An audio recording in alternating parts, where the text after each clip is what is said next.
Record. All right. Good morning. Good afternoon, everybody. Happy Saturday. Thank you guys for joining me. Today we're learning about Scotland. If you're brand new with us, welcome, welcome. So just so you guys know, again, I post these in the chats. I post them. We post this whole program in our Facebook groups and stuff.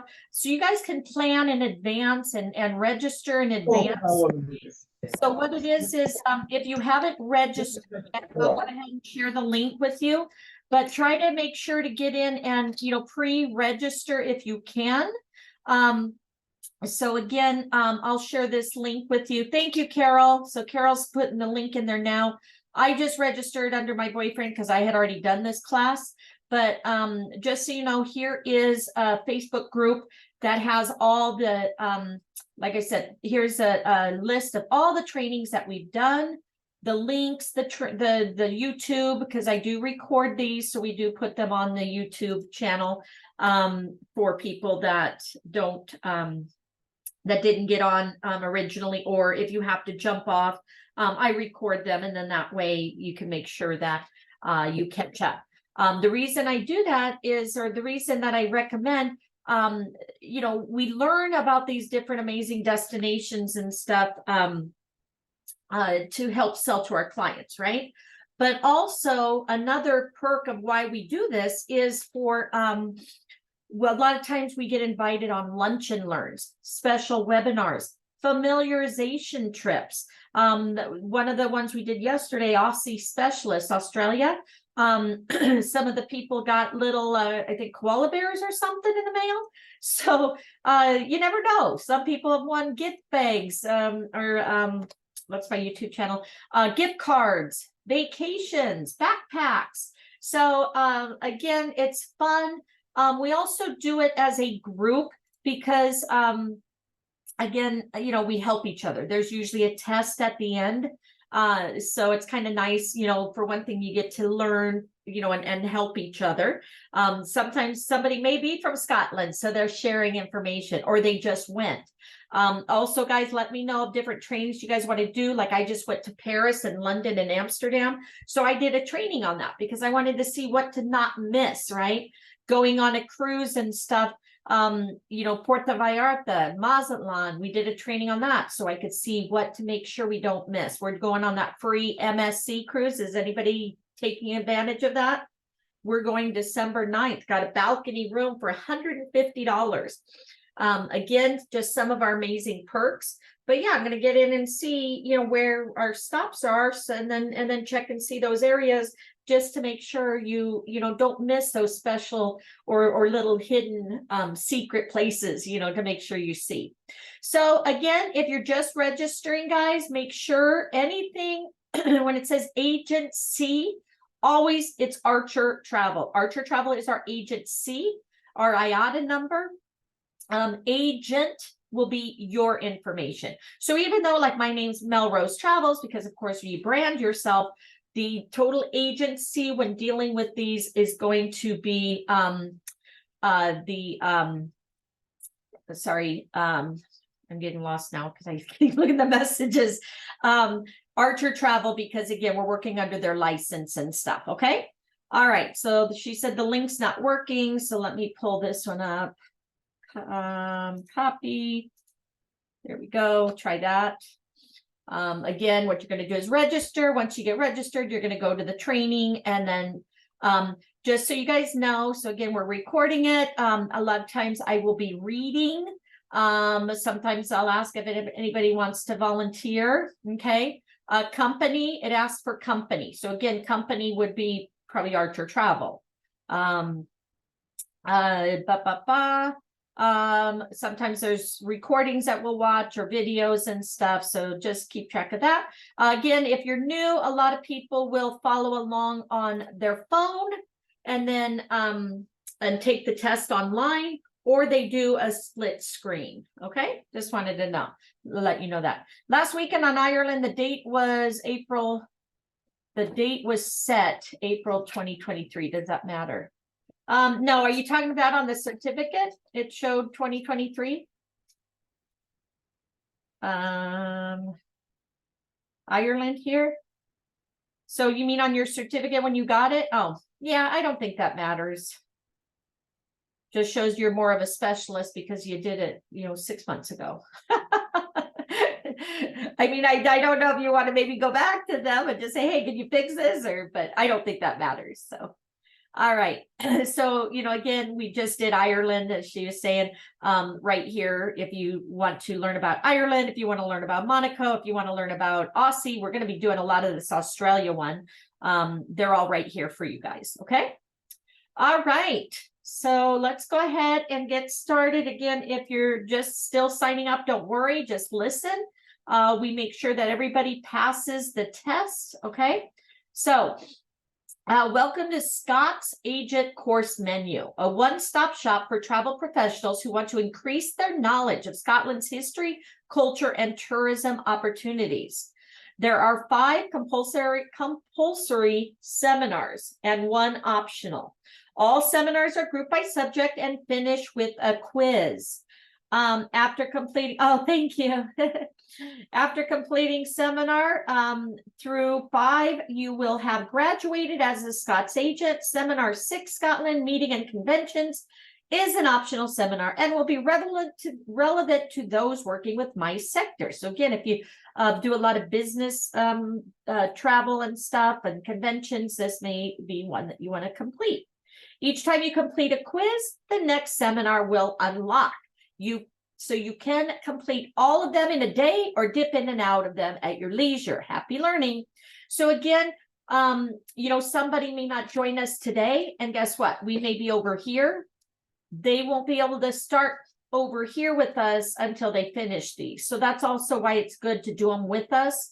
So that way, highly recommend downloading the PDF. Thank you. So go ahead and hit here, download the PDF, seminar introduction. So again, has a lot of information. Just so you know, again, when we do these guys, a lot of people will make binders or folders on their desktop and stuff for like weddings or for Europe or whatever. And these are different documents then to save in those areas for future reference. Okay. So again, thank you, Elizabeth, for recommending that. So again, you can download it. I'll just hit save and then we'll go back. Okay. All right. So again, one thing also in the chat box, make sure it's to everyone, because in case I'm reading or something, I won't be able to answer it. So we want to make sure you get the answer. Okay. So put it to everyone, because I have a lot of amazing business partners here that are willing and able to help each other. Okay. That's what it's about. Teamwork makes the dream work. So again, welcome all new agents. And again, I'm excited for you guys all. And to learn together. Okay.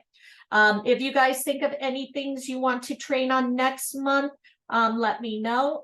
We tried to do MSC yesterday. There is a couple things you have to do before we can get access, which I'm going to be sending that out.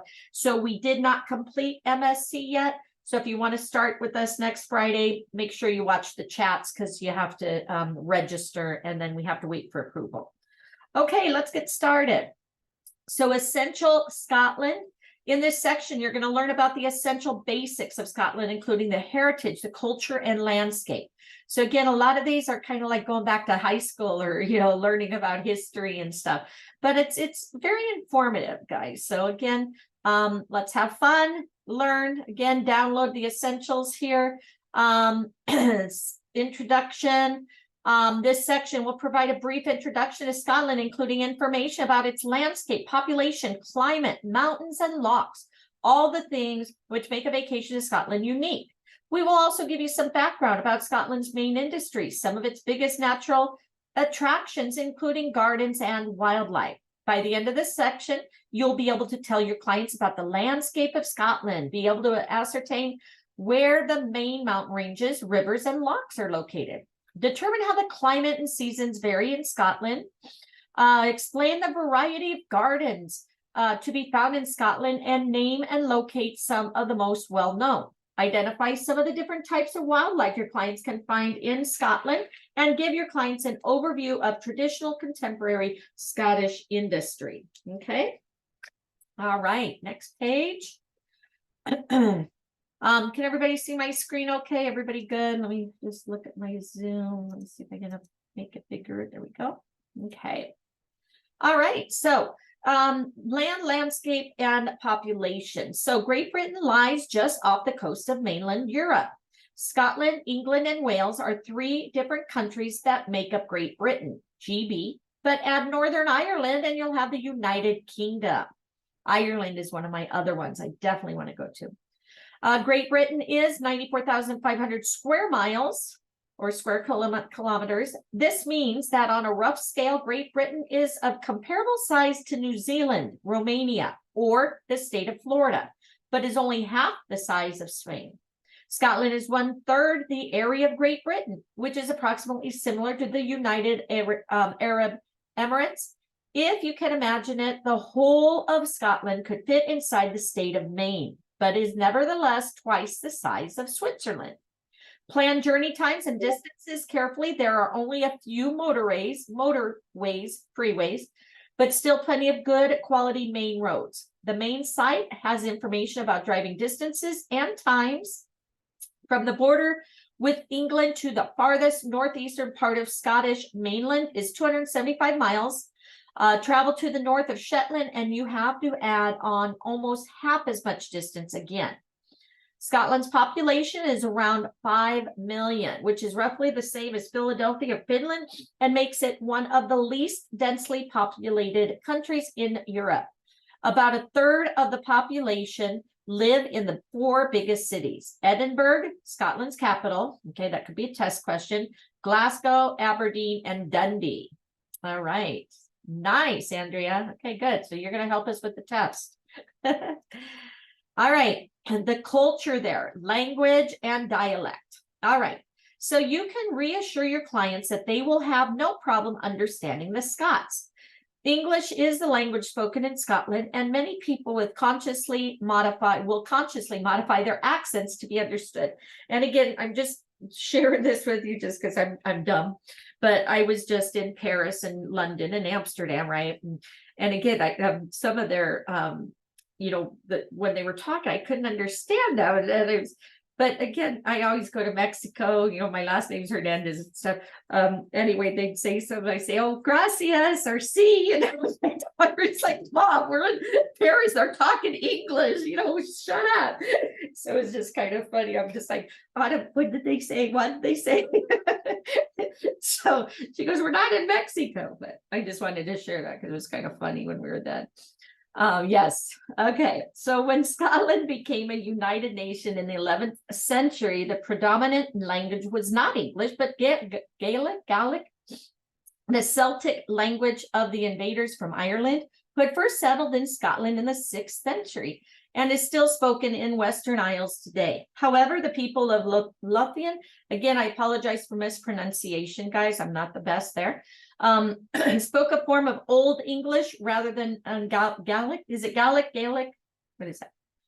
And over the Gaelic. It's Gaelic. Gaelic. Thank you. All right. And over the centuries, this evolved first into Scots and then eventually into English that you will hear spoken throughout modern day Scotland. As your clients travel around the west of Scotland, they will see road signs in Gaelic with English translation below. Often they will see the phrase Sword Mile Falti. Again, as they enter the town, this is Gaelic for 100,000 welcomes. How fun is that? All right.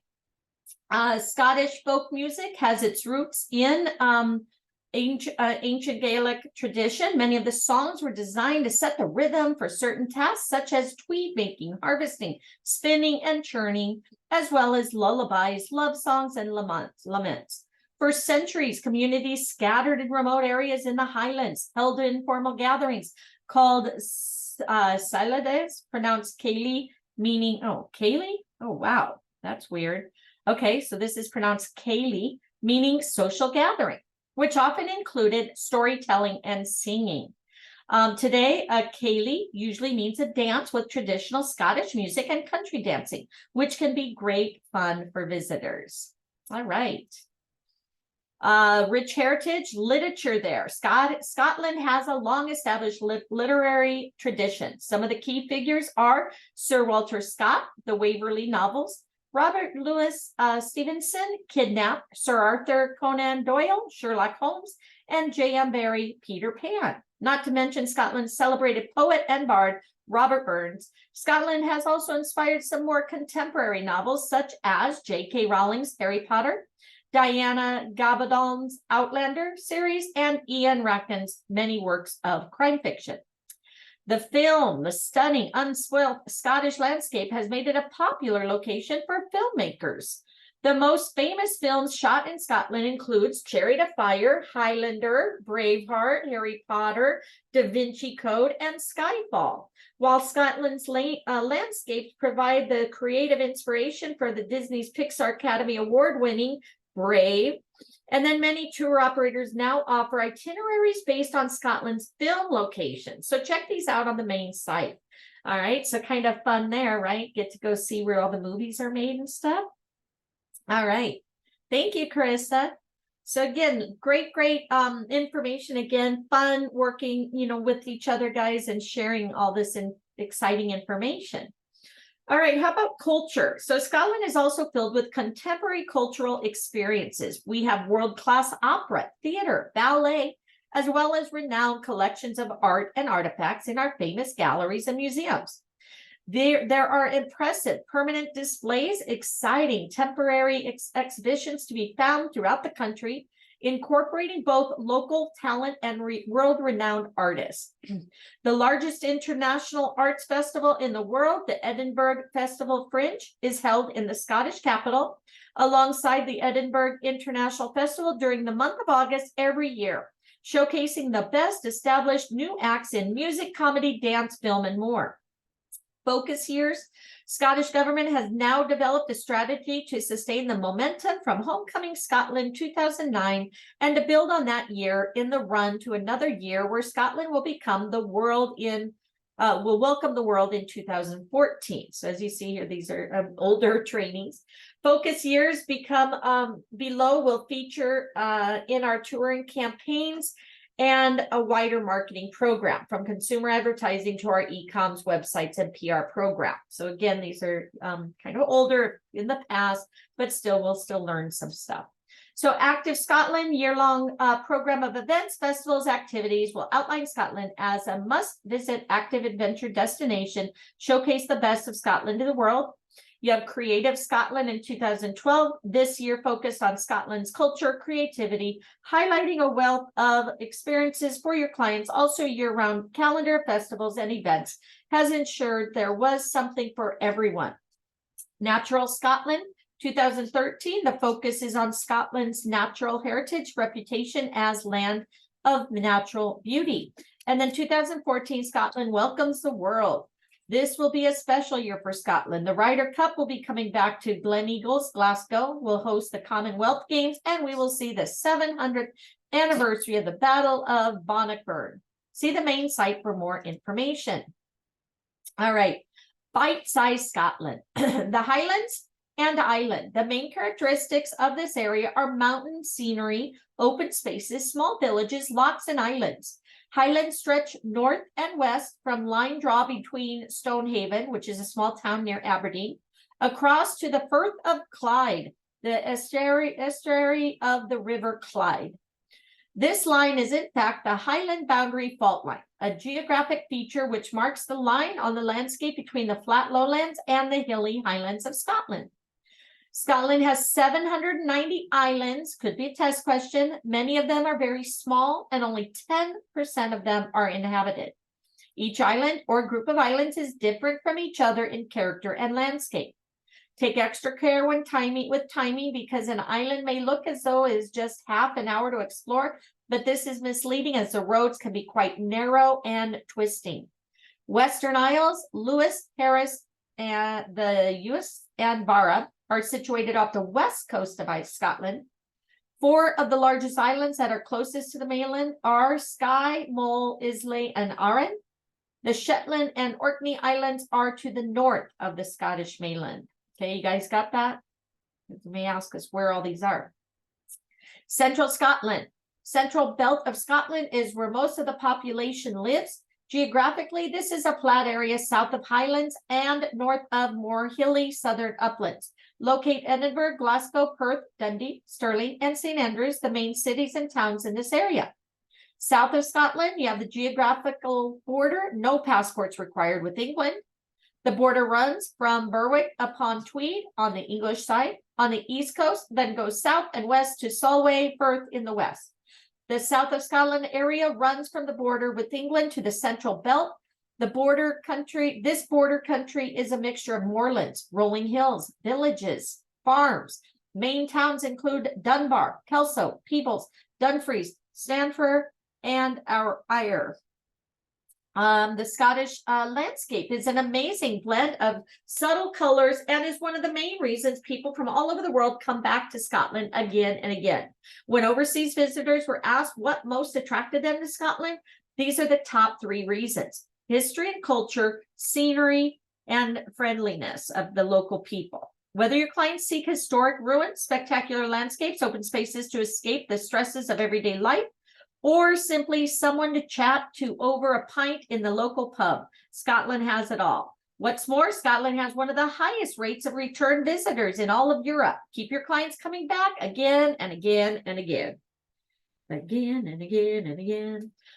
All right, so lochs and mountains. Scotland has a great variety of coastline rivers and lochs, which are lakes, including both sea and inland. Leisure activities range from fishing to water sports to cruising, simply enjoying the view. Largest stretch of fresh water is Loch Lomond. The loch with the biggest volume of fresh water is Loch Ness. Does anybody know who Loch Ness is? The monster. No. 3 lochs, Loch Ness, Loch Lochy, and Loch Wyche, joined together by the Caledonian Canal, form a continuous waterway which runs from Inverness to Fort William. A distance of 79 miles, your clients can take a fantastic cruise along the canal with one of the many companies who offer this service. Cool is that? All right. For the fishermen, Scotland's rivers also offer great opportunity catching salmon and wild brown trout. The Tweed, Tay, Spey, and Dee rivers are the best known. Highest mountain in Britain and Scotland is Ben Nevis near Fort William. Could be a test question. The Grampian Mountains, which include Ben Nevis, are located across the northwest highlands, and these are also include the Cairngorms near Inverness. Other mountain ranges include the Torridon Range, located in western Ross, the southern uplands to the south of Central Belt, the Ochil Hills north of Stirling, the beautiful Coolin Hills on Skye. Scotland also has 5 ski centers, which offer a range of winter sports. All right. Climate here.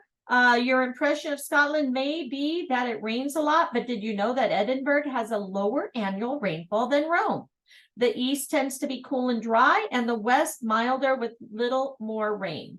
Scotland tends to have mild winters and summers where the temperatures never rise too high. One major benefit of the Scottish climate is a continual supply of fresh water and its contribution to the hydroelectric industry, an extremely environmental friendly form of energy. You can perhaps understand why Scots love to talk about the weather. With Scotland's longer summer daylight hours, the midsummer sun sets at 22:34. So what's that, like 11:30? Is that what it is? Or 10:30? 10:30. 10:30, yeah. Your clients will have plenty of time. Can you imagine the sun setting at 10:30, guys? Wow. Clients will have plenty of time to fit in all their excursions. In fact, many golf courses remain open during the summer until 21:30 and beyond. So why not enjoy a game of twilight golf? The climate, sunniest months, test question, May to September, excellent times to visit the country. Summer temperatures, 65 degrees and 75 degrees, pleasant temperatures for sightseeing. Scotland is surrounded on 3 sides by the sea. A warm sea current, the Gulf Stream, comes from the Caribbean across the Atlantic. This means Scotland has a temperate climate with few winter days falling below 35 degrees. Gardens and wildlife. So Scotland's milder weather means that there are some beautiful gardens to visit. Scottish spring comes in mid-late April. Gardens are at their best from June onwards. Some gardens are at their best early in summer, while others reach their peak in August. And the woodland gardens look beautiful in autumn. The National Trust for Scotland owns many fine gardens, which are open every day throughout the season. Others are privately owned and are open only on certain days. Special garden tour itineraries are now also available from the main site. Your clients will be amazed at the variety of plants, flowers that grow in Scotland's temperate climate, including palm trees, rhododendrons, orchids, and Himalayan poppies. There are 4 main botanical gardens in Scotland, including Royal Botanic Gardens, Edinburgh, Benmore Botanic Gardens, Argyll, Dock Botanic Gardens, Peeblesshire, and Logan Botanic Gardens, Wigtonshire. Fast facts: Edinburgh's Royal Botanic Gardens are twinned with Lejang Botanic Garden and Research Station in Kunming, Yunnan Province. All right, some Scottish gardens date from medieval times. The gardens of Falkland Palace and Edzell, for example, have been established since the 16th century. There are formal Italian-style gardens such as Drummond Castle in Perthshire, and wild woodland gardens like Younger Botanic Gardens near Dunan. Some gardens have large collections of rhododendrons, such as Arduin in Argyll. Why not contact your local horticultural society, organize a special gardens tour of Scotland? So again, guys, get together, make a little travel show out of it, right? If your clients come to Scotland in August, they'll see the hillsides colored purple by the flower of heather. There are many different heathers with flowers ranging in color from white through pink to purple. Okay, beautiful, right? You'll probably have spotted just how many of the castles in Scotland have gardens, and this means that you can put together a tour which includes both the castle and garden tour could include. So you have Paxton House, small garden but extensive walks through the woods. Kildrummy Castle, ruins, shrubs, and water gardens. Edzell, medieval tower house, formal garden. Falkland Palace, royal hunting lodge, extensive herbaceous borders. And Dunrobin, magnificent castle, formal gardens, and woodland. So again, maybe take a picture of this and share this with your certificate, right? Main site carries a range of themed itineraries, including castles and gardens. Who wants to go on a fam trip or plan a team trip there? I want to go, which you can adapt to your client's wishes. Scotland's first national park is located at the Loch Lomond Trossachs area and encompasses around 720 miles of some of the finest scenery in Scotland. All right, Linda, get your passport. For such a small country, few places in the world can offer such a rich, diverse natural environment. Clients may be fortunate enough to observe all manner of creatures. Red squirrels, pine martens, and red deer, golden eagles, wintering geese, and puffin colonies. Don't you guys love those puffins? Amway. Oh, I love Amway, and or the trail or train rides and stuff. Some of the people castle hopping. How fun is that? Dolphins, otters, and seals. All of this is set. Sorry, I need to take a picture. All of this is set in the colorful backdrop of rugged mountains, moorlands, ancient Caledonian pine forest, and thousands of miles of wonderful coastline. The main site offers advice on wildlife itineraries, or why not contact a specialist wildlife tour operator. Okay. All right. I'd like to know where I connect to the right link. I'm on TBO Academy, not finding. We're not in TBO Academy, Hartel. This is right here, Travel Trade Visit Scotland. So click that link, and we're just started reading the first chapter. Okay, we're getting to the test. All right, so make sure you get in here and register. Again, guys, make sure you put it to everybody so we can help you. All right, traditional and contemporary tourism is one of Scotland's largest industries, currently injecting 2.5 billion annually into the economy. You're welcome. The USA is Scotland's largest overseas market, which provides 236 million of revenue annually. Germany is Scotland's largest European market, and China and India are Scotland's largest Asian markets. So fast facts, Scotland's top 5 overseas markets: USA, 275,000, Germany, 253,000, France, 196,000, Australia, 147,000, Canada, 98,000. Traditional industry, farming, from rich plowed fields of the Northeast to the lush green hills of the borders, dotted with sheep, dairy, and beef cattle, and also colorful crops. Visitors may also be lucky enough to see Highland cattle, our striking native breed. Fishing, while the industry has declined, it is still an important part of the Scottish economy, and many coastal towns and villages depend on it for income. Whiskey accounts for 4.3 billion in sales, with the US importing around 819 million. It would be fair to say that Scotch whiskey is a tipple enjoyed worldwide in a number of ways: straight up, on the rocks, even a whiskey cocktail. There are distilleries throughout Scotland open for tours and tasting, and many have visitor centers.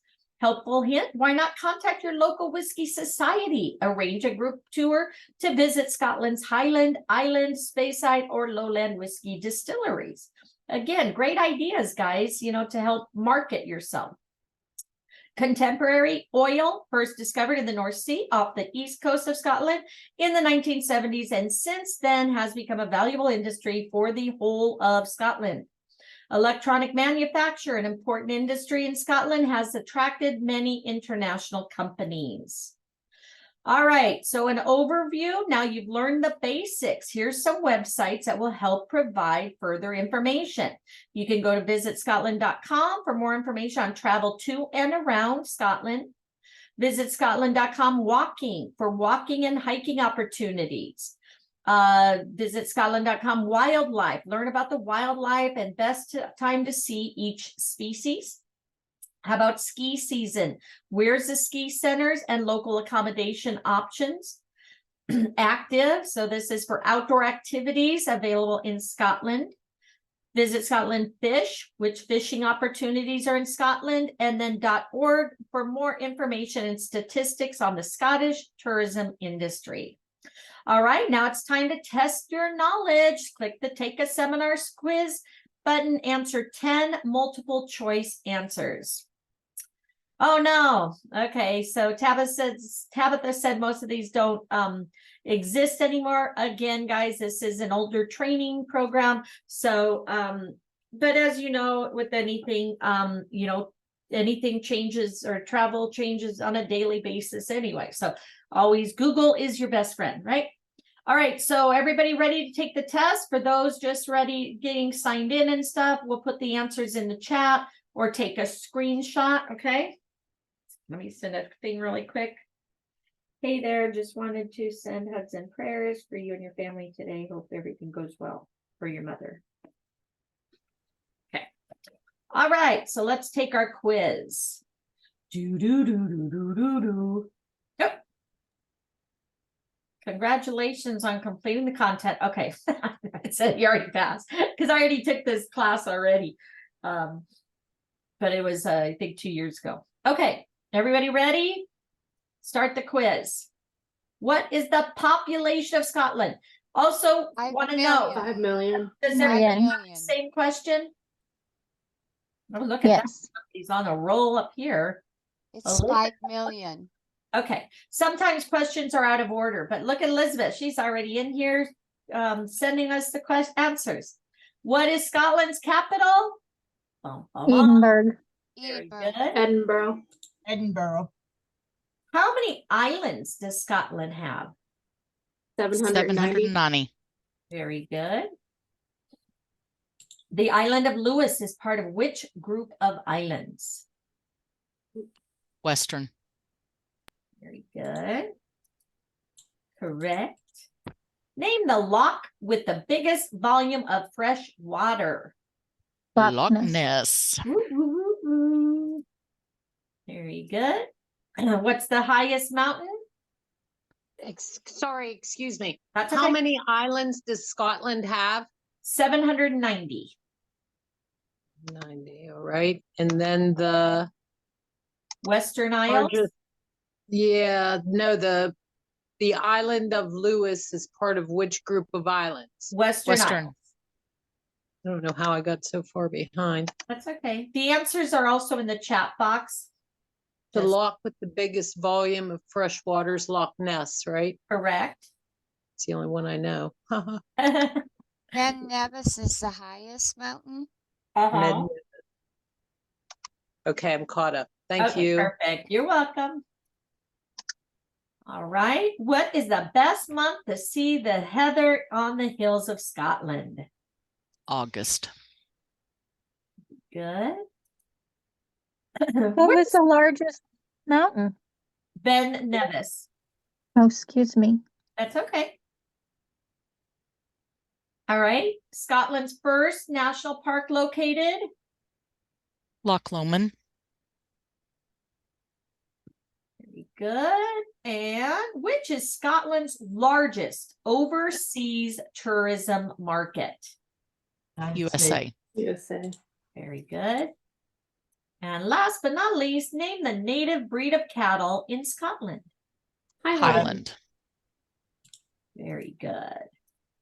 All right, 10 out of 10. Congratulations, everybody. Make sure you answer all those because, again, you can't move on to the next one till you complete this. Now, I know HIJ Hartel's just registering. So, Hartel, once you get in, don't worry. Just click through, get to the test. The answers are in the chat box if you need help, okay? All right, guys. So let's go ahead and move on. We're 20% complete. Yay. All right. How about close up? Scotland close up. So again, guys, you have these PDF files also that you can download. Okay. All right. Barney, those PDF files are exactly what you're reading. Oh, they are? Okay. So they can just save them. Perfect. Thank you. I will tell y'all some of the PDFs and the information on the web pages are slightly different. If you want to update the PDF, you can actually go in and make comments on it and save it back to your computer. And that's where I've put, you know, all of the updated information that may be different between the website and the PDF, as well as typed in my quiz questions and answers. Perfect. Thank you. See, isn't this great? Learn and help each other. Thank you. All right, seminar introduction. Now that we've been given you the introduction to Scotland, it's time to go a little more in depth. By the time you complete this seminar, you will be able to recognize the differences between Scotland's two main cities, Glasgow and Edinburgh, appreciate the diversity of each of the very different areas of Scotland, give your clients good advice about where to go and what to see in each of the different areas of Scotland, and then plan itineraries more confidently because you will have a better logistical understanding of the areas in relation to each other. So you have Edinburgh and Glasgow. Edinburgh, Scotland's capital city, population of around 500,000, over 40 flights a day from London to Edinburgh, and many more from other English airports. So by train, 4.5 hours by train from London, 3.5 from Manchester.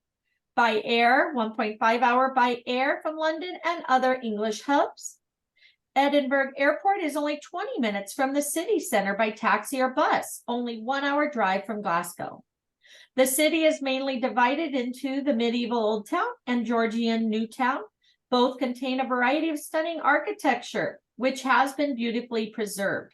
Edinburgh is also famous for its historical landmarks, attractions, galleries, and museums, including Edinburgh Castle, the Royal Mile, the Palace of Holyrood House, official Scottish residence of the royal family, Scottish National Portrait Gallery, and National Museum of Scotland.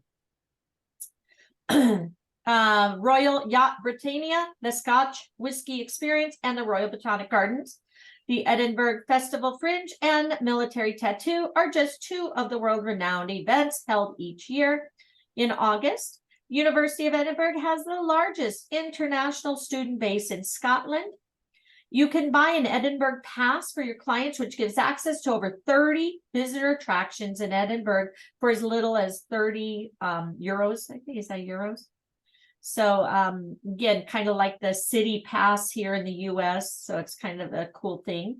When does it open up? Yeah. Okay. So yeah, you can click on these and then it'll open up and provide more details, hopefully. So yeah, as I said, like city pass. Yeah. So kind of cool. Again, offer that so they can go see all these exciting places. Scotland's largest city, population over 580,000, famous for Victorian architecture, lives up to the Gaelic name Deer Green Place. More than 90 public parks. Glasgow Airport is a busy international hub with several direct international flights daily. Similar to Edinburgh, Glasgow has frequent daily English and worldwide flight arrivals, 25 minutes by bus or taxi from the city center. Glasgow has undergone a complete rejuvenation in recent years, and this is reflected in the city winning the European City of Culture and European City of Architecture and Design titles. City also regularly tops polls as the coolest city in the UK. Glasgow's culture and design is expressed in its museums and galleries, including Kelvin Grove Art Gallery and Museum, the Bureau Collection, Charles René Mackintosh School of Art.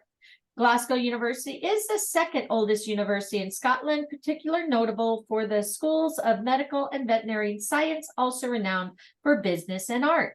City also has a variety of cosmopolitan restaurants, bars, and clubs where your clients will be able to sample Glasgow's legendary warmth and hospitality at its best. Angus and Dundee. Dundee, a city on the East Coast, home to Discovery Point, fascinating attraction, illustrating the city's seafaring past and incorporating RRS Discovery and Dundee-built ship that took Scott to the South Pole. The University of Dundee has international students from 85 countries and was awarded the Queen's Anniversary Prize 2005 for work in drug discovery and development. Angus area, famous for its cattle and crops, lovely glens such as Glen Cova and Glen Esk. Argyll, the islands, Loch Lomond, Stirling, and the Trossachs. Stretching from Alloa, a small town on the Firth of Forth, to Tiree, a beautiful island off the west coast, includes Loch Lomond and the city of Stirling with its historic castle. The Trossachs, a place of woods, hills, and beautiful lochs, include Loch Katrine, where your clients can enjoy a short cruise on the SS Sir Walter Scott. Loch Lomond and the Trossachs was the first national park of Scotland. Islay is an island with 8 distilleries, features the Kidalton Cross, a most important early Christian monument. Mull, 45 minutes by ferry from Oban. Tobermory, the main town, has brightly painted houses around its harbor. Iona, a place of pilgrimage, lies to the southwest of Mull. Saint Columba landed here in 563 AD, spread the Christianity through Scotland. Lothians, beautiful countryside surrounding Edinburgh with many historic houses. So features Durleton Castle Gardens, Tatalon Castle, Lennox Love House, Rosslyn Chapel. 15th century chapel was featured in the novel film Da Vinci Code. And Glenkinchie Distillery. West of Edinburgh is Linlithgow Palace, birthplace of Mary, Queen of Scots, whose son became King James XI, is that it? Of Scotland and first of England. Also imposing Hopetoun House. Clyde Valley to the south of Glasgow, offering a different experience to the city. Visit the remarkable restored village of New Lanark, World Heritage Site, founded in 1785, also the former hunting lodge of the Dukes of Hamilton, Châtellerault. All right, the Kingdom of Fife. This historic area lies north of the Firth of Forth, rich with pretty villages in the colorful East Newark. St. Andrews is famous for being the home of golf and the Old Course, its historic town, and the first university in Scotland. University of St. Andrews. It is famous for its Faculty of Arts, where Prince William studied. Dunfermline, burial place of King Robert the Bruce, is just north of Edinburgh, across the famous Forth Road Bridge. Fast fact, the U.S. is the second largest overseas market behind China, for students studying in Scotland. The University of St. Andrews has the largest number of US-based students. Perthshire, gateway to the Highlands. Perth is an excellent touring base, is surrounded by beautiful countryside. The River Tide makes a good water sports venue. You will learn more about Perthshire's adventure sports in Seminar 4. Crife, a busy tourist town west of Perth, features nearby famous grouse Glenturret distillery, said to be the oldest in Scotland, 1775. Scone Palace, ancient crowning place of Scottish monarchs, and Blair Castle, which has the only private army in Europe. Home of the Duke of Atholl, are among the many historic attractions in the area. All right, Ayrshire and Arran, home of Robert Burns and the island known as Scotland in miniature. Ayrshire is connected with Scotland's national poet, Robert Burns, notably around the Robert Burns Birthplace Museum, which includes his cottage birthplace. The Burns Anathat Festival celebrates Scottish life, contemporary culture through music, song, poetry, and art events. The year 2009 marked the 250th anniversary of the birth of Burns, and celebrations were held throughout Scotland. Arran is just 50 minutes by ferry from Ardisson and features attractions including a distillery and Broddick Castle and Gardens. Dumfries and Galloway, full of surprises. This is truly an undiscovered Scotland. It includes ancient strongholds such as Calaravarak Castle, as well as nature reserves and Logan Botanical Gardens, which contains an array of exotic plant life. Dumfries is a red sandstone town, also has strong associations with Burns, nearby 13th century Sweetheart Abbey, romantic history, very pretty setting. And then Kirkcudbright makes a pleasant visit featuring quaint houses and pretty little harbor. All right, Scottish borders, once the scene of many battles between the English and the Scots, now a beautiful, relaxed area where clients can truly get away from it all. There are 4 famous border abbeys founded in the reign of David I around 1136 at Dryburgh, Kelso, Melrose, and Jedburgh. Hey, that's the name of my company. All right, historic houses in the area include Mellerstain, Matterston, Trequar, and Abbotsford House, the family home of Sir Walter Scott. There is a great pride in the borders craftsmanship and skill of the local textile industry, which specializes in cashmere. The Highlands, featuring some of the most spectacular scenery in Britain with rugged mountains, remote glens, and shimmering lochs. Inverness is the main city, situated at the north end of Loch Ness. Daily flights from London to Inverness. Nearby is the site of the Battle of Culloden, and further to the east is Cawdor Castle, which has associations with Shakespeare Macbeth. Further north are towns such as Dornoch, with a beautiful cathedral. Near the town of Gulspie lies enchanting Dunrobin Castle. At the very top of the Scottish mainland, you'll reach John O'Groats, with Scrabster lying further west, where ferries leave for Orkney. South of Polari is Inverness Gardens and the majestic Islandonan Castle, one of the most photographed castles in Scotland. West of Islandonan is Kyle of Lochush and the bridge to the Isles of Skye. Aviemore and Cairngorms are popular for walking, outdoor sports, and wildlife watching. All right, how about Skye? One of the largest, most popular Scottish islands. Maintown is a small, attractive port tree, a good base to explore the island. On the north of the island is Uid, a small port where ferries leave for Western Isles. Main attractions on Skye are Talisker Distillery, Dunvegan Castle, Armadale Castle, and Museum of the Isles. And the RS experience in Portree describes island life from 1700 to the present day. Love to go.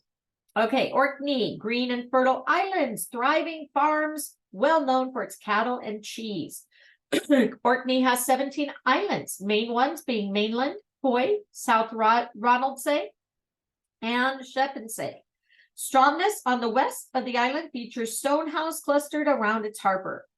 Major attractions are the heart of Neolithic Orkney. Your clients could visit Skara Brae, Stone Age settlement, Mayes Howe burial mound, and the Ring of Brodgar, stone circles which are 1,000 years old, older than the pyramids.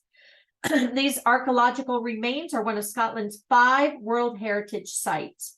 Also of interest is a beautiful Italian chapel, which was built by 550 Italian prisoners of war during World War II.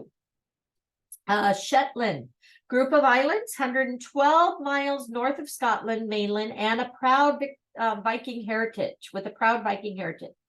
Main islands are mainland, Ernst and Mjell. Major attractions are historic remains from the Stone Age to the time of the Vikings. Shetland belonged to Denmark and Norway for many centuries, and the Viking influence can still be felt. Must visits include Drolshof, remains of the extensive Stone Age settlement, Musa Brock, a stone-built defensive tower from around 1000 BC, and the medieval Scalloway Castle built in 1600. Main town is Lerwick, built overlooking a busy harbor. On the other side of the mainland is a smaller town of Scalloway. Aberdeen and Grampian. Aberdeen is the main city in northeast Scotland. There are daily direct flights from London to Aberdeen. Features Marisol College, the second largest granite building in the world. Medieval Aberdeen is well worth a visit, especially St. Martyr's Cathedral. Grampian, with its castle trail, includes magnificent properties such as Fyvie Castle, Leith Hall, and Castle Fraser. Clients can visit distilleries on the Whiskey Trail, sample world-famous malts such as Glenfiddich, Glenlivet, and Cardew. Balmoral Castle near Ballatar, where the royal family spends summer holidays. Further west is the village of Braemar, famous for its gathering Highland Games held annually in September. University of Aberdeen has students from 120 nationalities. A third of postgraduate students are from overseas. All right, Amazing Wing, cool. Maybe we can get a free one through Princess, right? Did anybody check that? All right, maybe we can check that when we're done. All right. Western Isles, also known as the Outer Hebrides, lying west of the Scottish mainland. The Gaelic heartland of Scotland, with signposts written in both English and Gaelic. Main islands are Lewis and Harris, actually one island. North Uist, Benbecula, South Uist, Eriskay, and Barra. Popular for scenery, traditional skills such as weaving, archaeological remains. Callanish, a circle of standing stones on Lewis, one of Scotland's most famous landmarks, about 4,000 years old, older than Stonehenge. Due to the religious beliefs of the islanders, public transport and shops may be limited on Sundays. Hotels are open, but some B&B's establishments prefer guests not to arrive on a Sunday.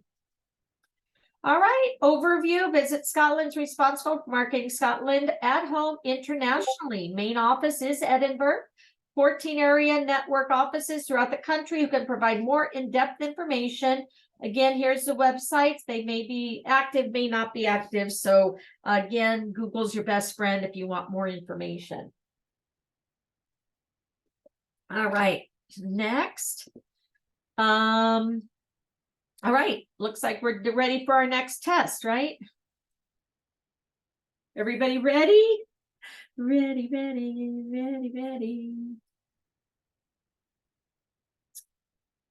Do, do, do, do, do. All right, look at her. Amazing. Thank you, Elizabeth. What is the name of the palace in Edinburgh with the royal connections? Bum, bum, bum, bum. Okay, come on. No cheating, guys. Okay, I know Elizabeth put it in there. How about in Glasgow? Who designed the School of Art? Charles McIntosh. Very good. Name the ship that took Scott to the South Pole. RRS Discovery. Name the World Heritage Site in Clyde Valley.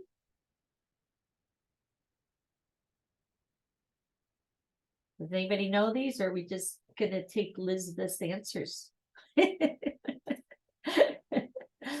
All right, very good. Thank you. All right. Correct. What Fife town is famous for its old course?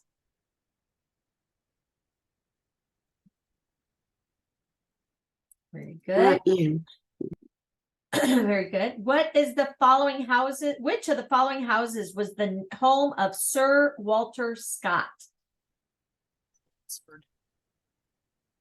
Abbotsford. Very good. Which castle has associations with Shakespeare's Macbeth? Cawdor. Carter. Very good. What is the name of the Stone Age village of Orkney? Saqqara Bray. Barbary. Name the Aberdeen structure, which is the second largest granite building in the world. Marischal College.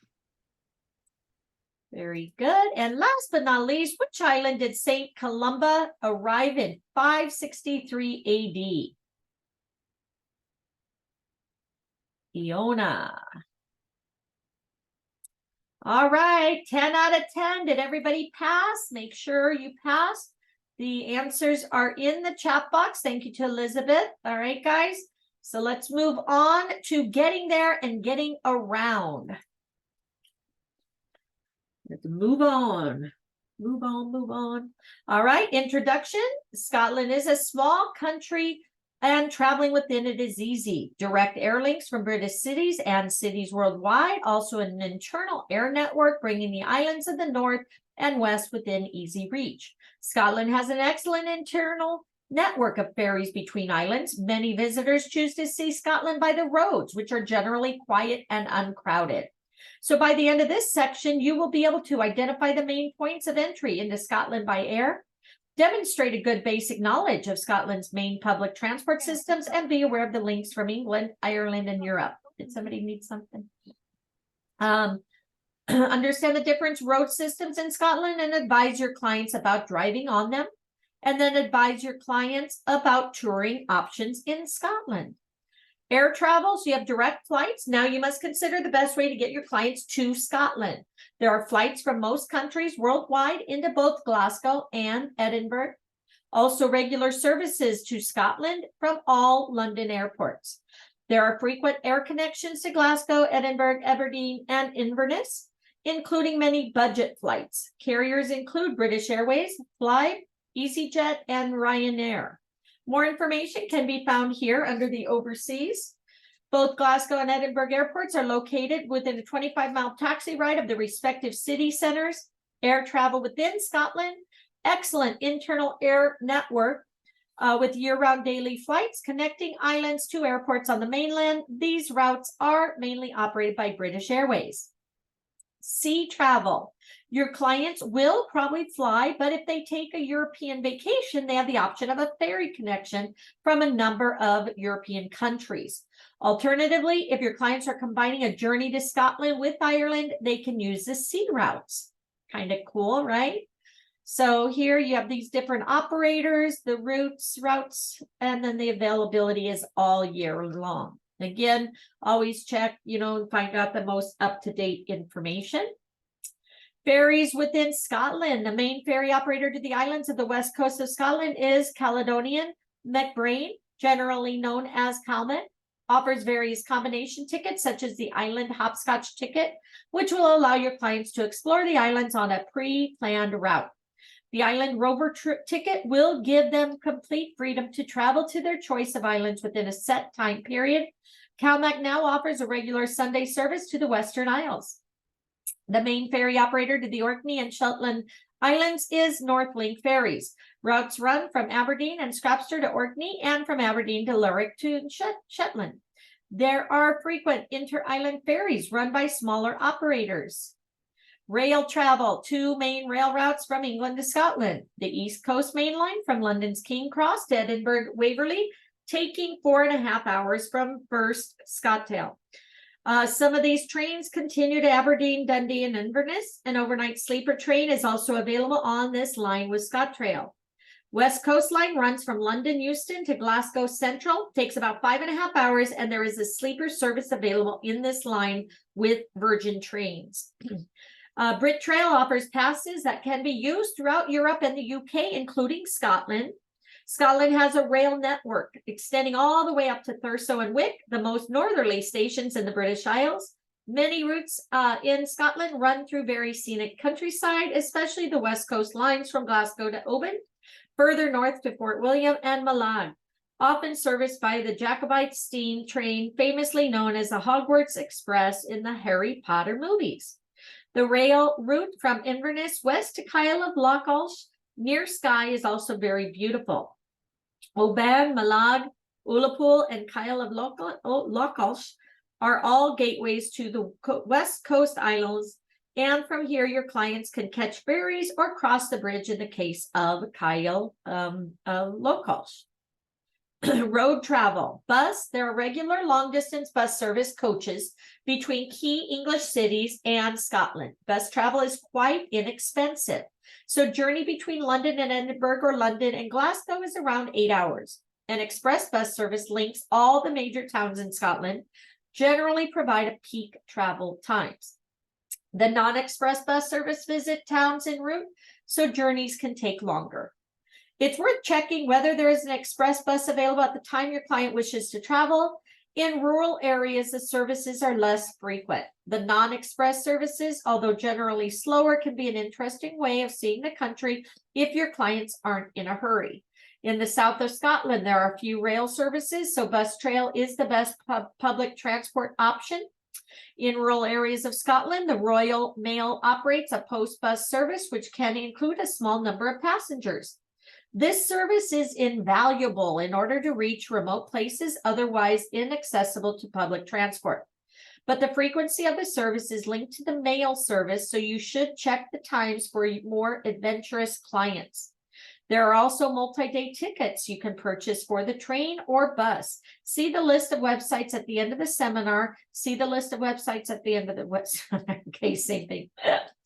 All right, touring and driving. Clients may want to hire a car in Scotland, and this is an excellent opportunity for you to upsell. Always make more money, right?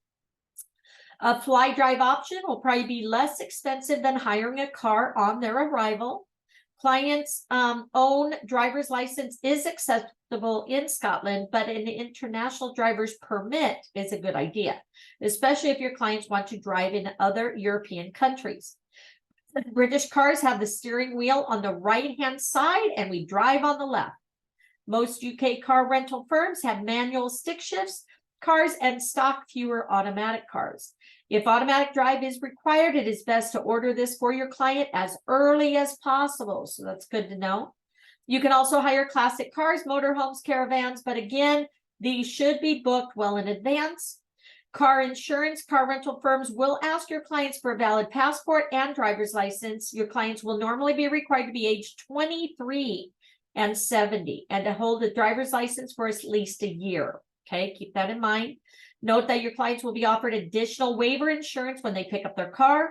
So visit scotlandtraveltrade.com, has a chart of containing the driving times and distances between major Scottish cities and towns.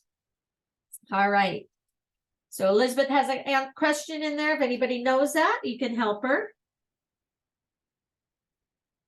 All right, Britain has excellent network of superhighways known as motorways. Motorways marked with the letter M are mainly 2, sometimes 3 lanes in each direction. The rest of the roads on Scotland networks are either single A roads or narrower B roads. Travel along these roads can be slower, but your clients will see much more of Scotland this way. There are also minor and single track roads, which can require slow and careful driving, but are not difficult. Passing places are provided at frequent intervals, and your clients must use them to allow for oncoming traffic to pass. So road features, they have roundabouts. I hate those. Approach with care, always give way to the traffic on the right. Tourist routes, Scotland's 12 national tourist routes offer an alternative scenic journey to the places of interest and are signposted in brown and blue and white thistle symbol. Tolls. There are currently no toll roads in Scotland.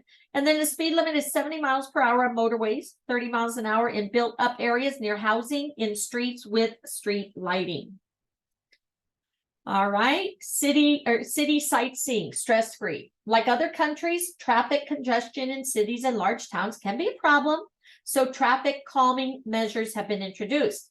These measures include pedestrian areas, greenways for public transport to move quicker than private cars, speed cameras, speed bumps to slow traffic down. In Glasgow and Edinburgh, it is advisable for your client to go sightseeing on foot and use tour buses, regular buses, and taxis.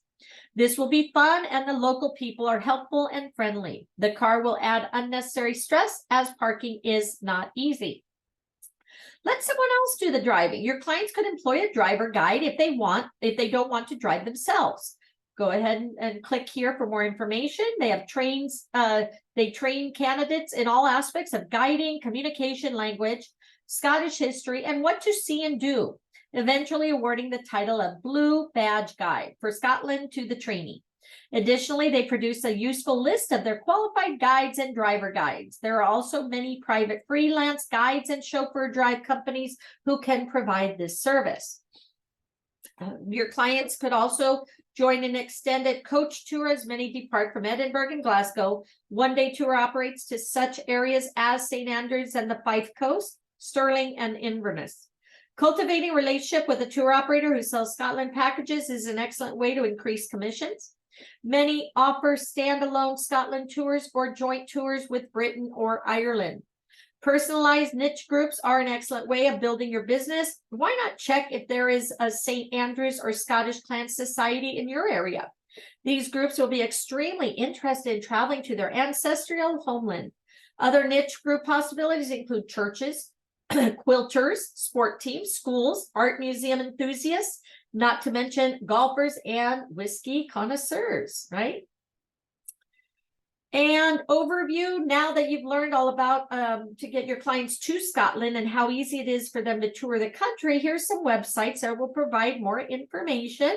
All right, tour and travel, again, always use Google. Visit Scotland's dedicated website, bookingscotland.com, a list of commissionable products, including accommodations, transport operators, visitor attractions, tour operators. This site also features itinerary suggestions with many themes. Why not ask your clients if they're interested in myths and legends? How about literature, wildlife, or gardens, right? All right, test time, test time, test time. Here we go, here we go. All right. Congratulations. Which city is the main transatlantic gateway in Scotland?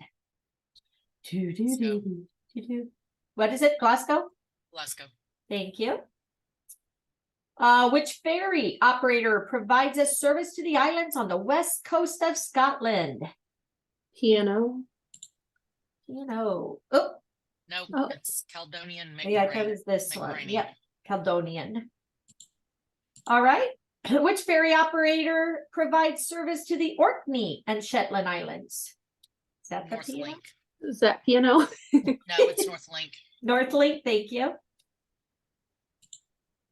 All right, how long is the rail journey from London to Edinburgh on the East Coast Main Line? 4.5 hours. 4.5 hours. Correct. Which organization operates the post bus service? Royal Mail. Royal Mail. Thank you. What is the age range for normally to hire a car? 23 to 70. 23 to 70. From which direction should you give way at the roundabout? Right. Right. Very good. And how many toll roads are there in Scotland? 0. Correct. What signifies a qualified guide within the STGA scheme? Blue badge. Blue badge.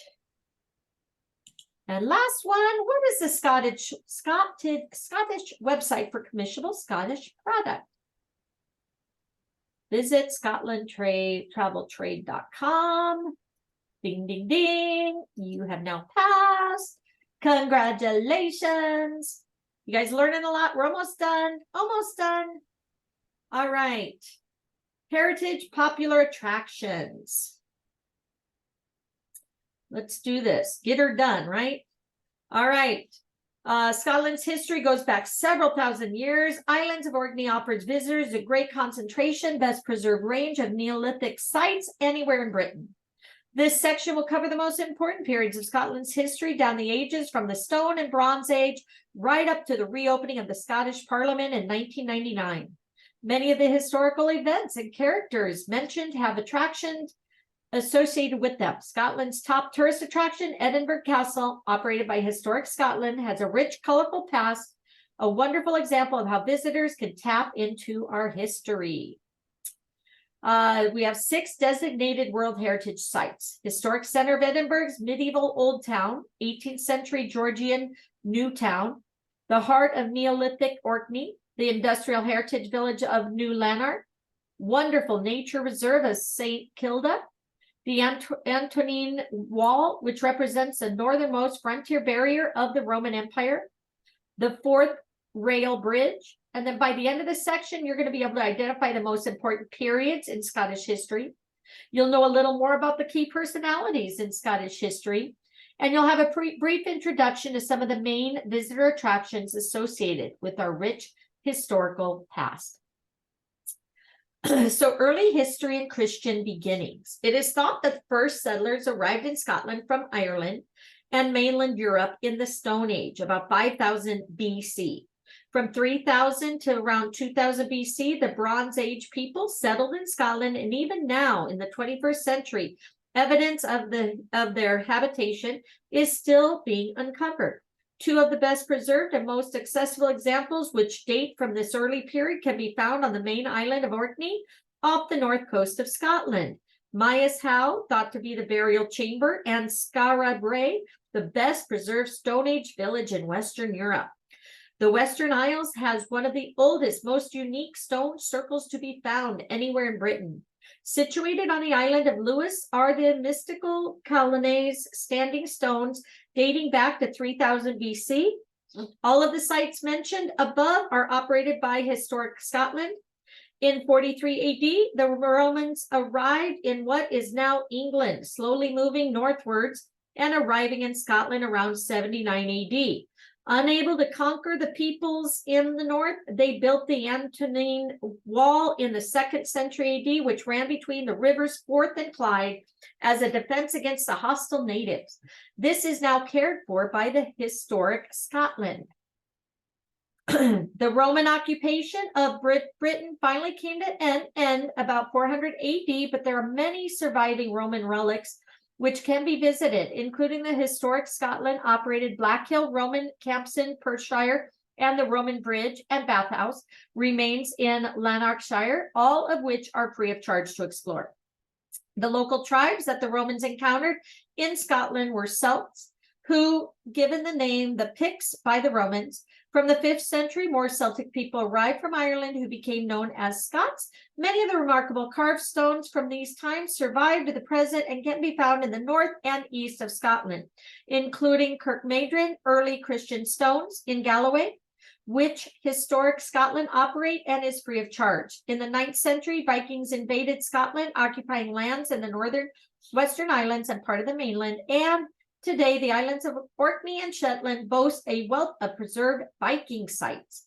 Christianity arrived in Scotland in 397 AD when St. Ninian founded the settlement of Whithorn in the southwest of the country. Today, you can visit the Whithorn Trust Discovery Center, privately operated archaeological dig site and visitor center. In 563 AD, St. Columba settled in the island of Iona off the coast of the island of Mull, establishing a settlement and monastery with a small group of followers.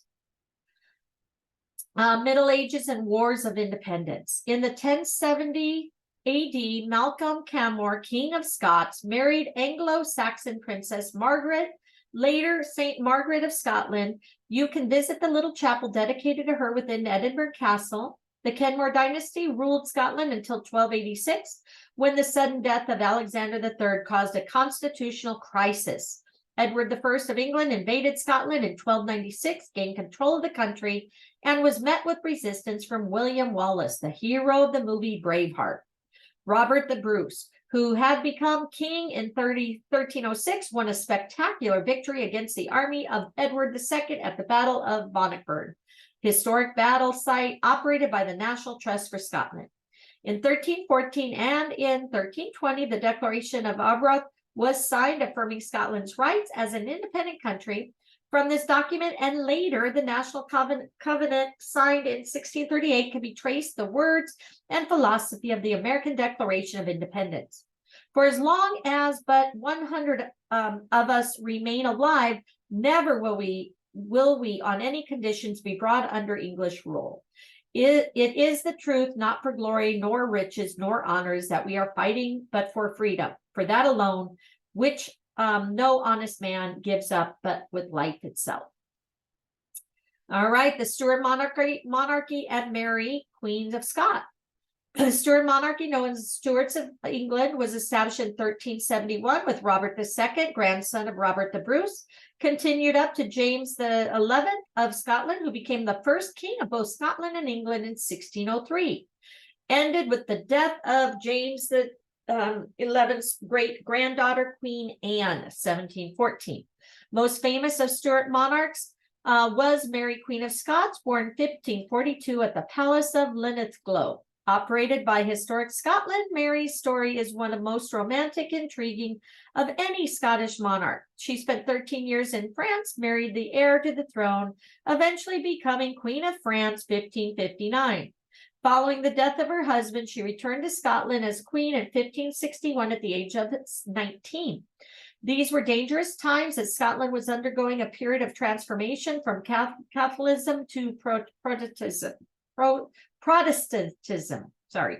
Mary married Lord Darnley and had a son who became James XI. Darnley was killed in mysterious circumstances, and Mary was suspected of being involved in his murder. She later married the Earl of Bothwell, much to the dismay of her supporters, as Bothwell was the main suspect in Darnley's murder. She was eventually captured by her opponents, imprisoned, and forced to abdicate in favor of her son, who she never saw again. She managed to escape captivity in Loch Leven Castle, now cared for by the Historic Scotland, fled to England. This was in 1568, just 7 years after she came home to Scotland. Queen Elizabeth of England, who saw Mary as a rival to her throne, for Mary had a legitimate claim to the throne of England, imprisoned her in several English castles until 1587. Mary was accused of plotting against Elizabeth and was executed. Wow. All right, many of the castles and palaces associated with Mary can still be visited today, including the Palace of Holyrood House, Edinburgh, part of Royal Collection of state-owned royal residences, Palace of Linlithgow, West Lothian, Loch Leven Castle, Perthshire, Stirling Castle, Stirling Crichton Castle, Padhad, Nothians. Over 300 sites are in the care of Historic Scotland. Falkland Castle, Palace, Fife, a property in the care of National Trust for Scotland. Union of the Crowns and National Covenant. With the execution of Mary, James XI became heir to the English crown. On the death of Elizabeth in 1603, he became King of England, moved his court to London, taking with him many of the leading Scottish nobles. In 1607, he initiated a scheme which defeated by the English Parliament to unite the parliaments of England and Scotland. James returned to Scotland only once, and in 1625 was succeeded by his son, Charles I. By this time, Scotland was largely a Presbyterian country, but Charles followed the English Episcopalian form of Protestantism. But there was much disagreement on how the church should be run and style of the religious services. Charles' efforts to reform the Church of Scotland led to growing resentment in Scotland, culminating in the signing of the National Covenant of Edinburgh in 1638. The document, while declaring allegiance to the king, asserted the right of Scots to worship as they wished. The National Covenant is especially interesting for visitors from the United States because of its influence in the Declaration of Independence, well over a century later. Of the 56 signatories of the Declaration of Independence, at least 21 were Scots ancestry, and 2, John Witherspoon and James Wilson, were native Scots. The union of the Scottish and English parliaments did not take place until 1707. So Bonnie, Prince Charlie, and Jacobites. So King Charles II died in 1685, was succeeded by his brother James the 12th, a Roman Catholic who was forced to flee France because of the opposition to the religion from the English Parliament. In 1689, the English and later the Scottish Parliament offered, Parliament offered the crown to James VII's Protestant daughter. That's right, thank you. Mary and her Protestant husband, William of Orange in Scotland. There remains support for James, still seen by some in the rightful king, and its supporters known as Jacobites, from the Latin for James and Jacobus, were involved in several major rebellions. The Jacobite rebellions in 1689 and 1715 in Scotland were quickly defeated by government forces. 30 years later, Charles Edward Stuart, later known as Bonnie Prince Charlie, grandson of James VII, landed in west coast of Scotland, raised his flag at Glenfinnan Features Visitor Centre, operated by the National Trust for Scotland near Fort William. The prince managed to rally support and amassed an army of 15,000 clansmen. They were not paid soldiers, but men who owed allegiance to their clan chief. Charles marched to Edinburgh and took over the city, where he held court at the Palace of Holyrood House. From Edinburgh, the army marched south and reached as far as Derby, just 100 miles from London. Bonnie Prince Charlie was later forced to retreat, pursued by the force of British government soldiers led by the son of King George II, the Duke of Cumberland. Outlander, I started watching it. I didn't read the book, but I started watching it. On 16th of April, 1746, the Prince Jacobite army faced the government forces of Culloden Moor near Inverness, now cared for by the National Trust of Scotland, with the new visitor center opening in 2007. Charles was defeated and fled the battlefield, his forces destroyed, and his soldiers and their families massacred. Charles was hunted through the Highlands, but managed to evade capture, and with the help of loyal supporters was able to board a French ship to the continent, ending his days in Italy. It says much for the Highland people that even when a reward of 30,000, a huge sum in those days, was put on his head, no one betrayed him. That's nice. All right, clearances and tracing your roots. For many years after Culloden, the carrying of the army, arms, and wearing of tartan was forbidden, and people suspected of being Jacobites were hunted down and executed. In the 19th century, landlords evicted Highland tenants from their homes, small farms, replacing them with extensive sheep farms. It was not until 1886, in the face of growing civil disobedience, that the Crofting Act was passed. This gave crofters, tenant farmers with a small piece of land, security of tenure, and brought the clearances to an end. During 18th and 19th centuries, many hundreds of thousands of Scots emigrated to America, Canada, and New Zealand. Today, millions of people worldwide claim Scots ancestry, and it is clear that genealogy can act as a stimulus for travel. A great deal of interest in Scotland, its heritage and culture, with Highland games, Scottish festivals taking place all over the world, including USA, Canada, Belgium, Japan, New Zealand, and Netherlands, Australia, and you can use this niche to target new clients, either by taking a booth at Highland Games or presenting to local Scottish groups such as St. Andrew's Societies. Again, keep track of that. For information on how to trace your client's Scottish roots, Ancestral Scotland, a website been designed to help those already searching for their roots and encourage them to finish the search in Scotland. Scotland, for its size, has produced a disproportionate number of inventors and the period known as the Scottish Enlightenment. 1760 to 1790, when Scotland led Europe in the ideas is widely recognized as extraordinary. The men of the Enlightenment were humane, moderate, curious, rational, and above all, enjoyed conversation and the company of others. Scotland's capital, Edinburgh, was at the center of the Enlightenment period.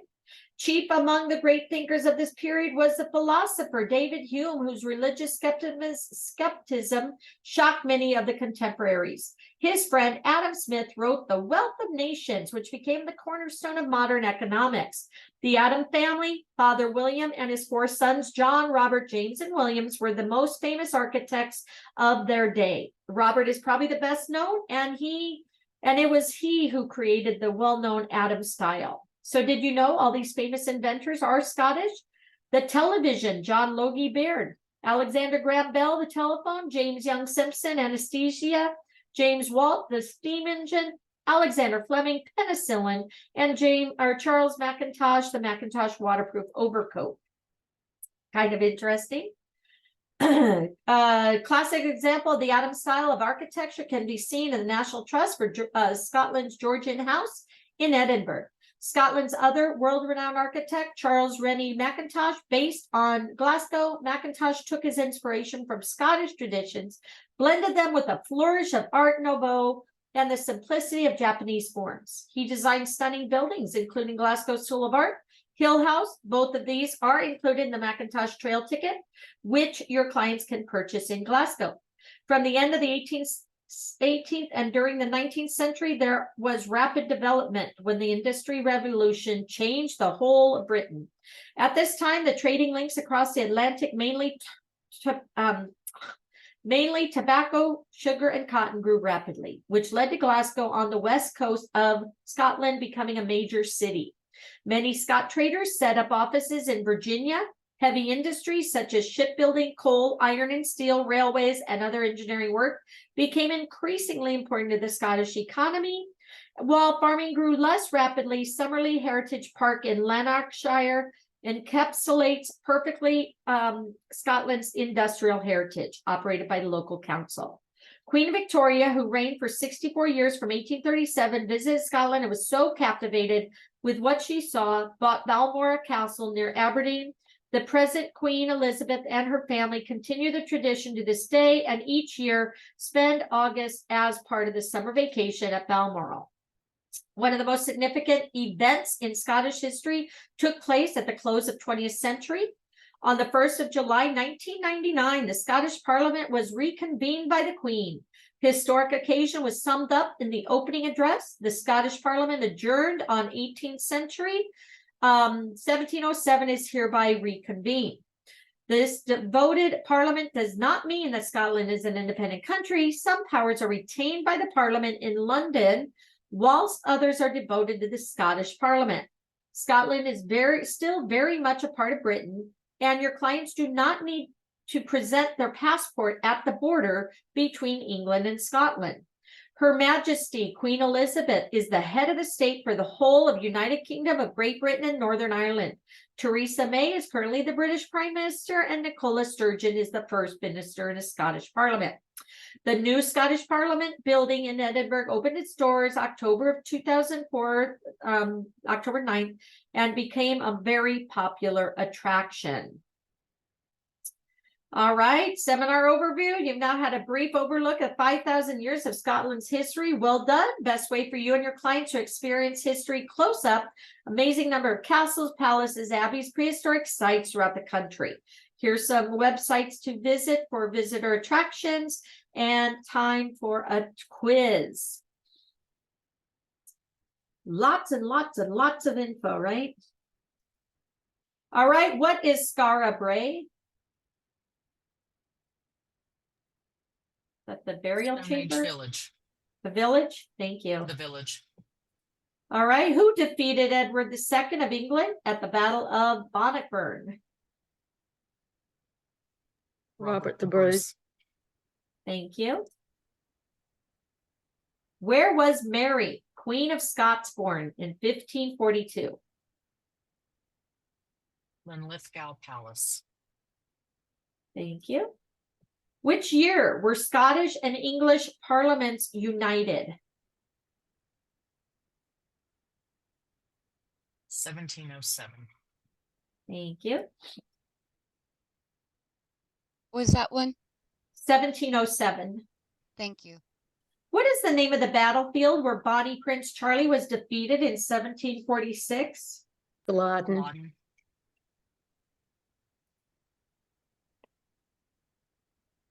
What is a crofter?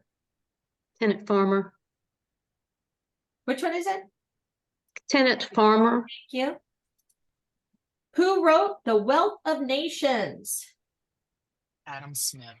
Thank you. Which castle near Aberdeen did the Queen Victoria buy as a holiday home? Balmoral. Thank you. When was Scottish Parliament reconvened by the Queen for the first time in 1707? 1999. Thank you. All right, last but not least, St. Margaret, 11th century Queen of Scotland, has a chapel dedicated to her in which top tourist attraction? Edinburgh Castle. Very good. Yay! All right, all right, all right. Almost done, guys. Experience Scotland, array of activities and events to visit. All right, so in this penultimate seminar, you'll learn about the huge variety of activities, events your clients can enjoy during a trip to Scotland. You'll also learn some of the key festivals which Scotland plays host to every year, many of which become an integral part of Scotland culture. By the end of this section, you'll learn to identify a range of sporting activities, have an understanding of the renowned golfing attractions, major courses, and hidden gems. Recognize Visit Scotland's quality assurance symbols for accommodations, visitor attractions, dining establishments, and make appropriate recommendations to your clients. You'll be able to identify some of the major events that take place in Scotland annually and explain how they would be an interest to the client. And see the wealth of family attractions and activities in Scotland. All right, Scotland has a wide variety of activities available to suit every taste and skill level. Your clients can enjoy everything from a gentle walk to the hills to the extreme sports of cliff jumping and skydiving.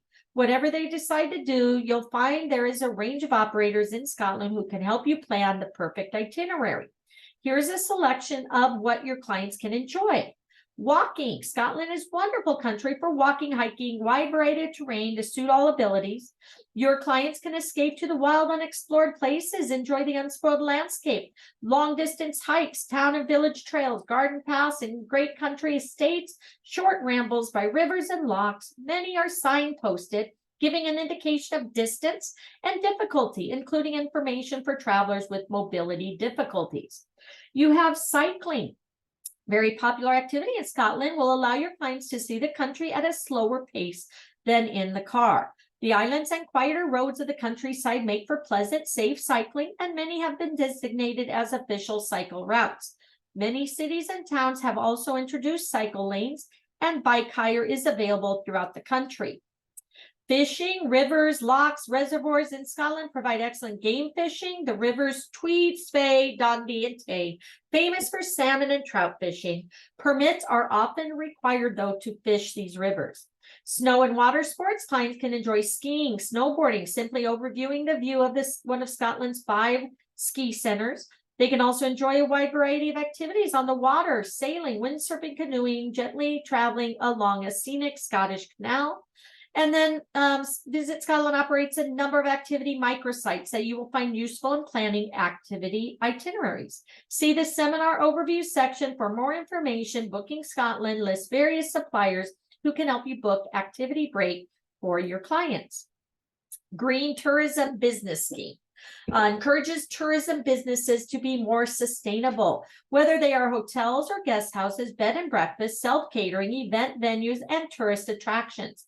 Launched in 1997, the GTBS now has over 800 members in Scotland, all of whom are rigorously assessed through an on-site visit and given a bronze, silver, or gold award, depending on their level of achievement.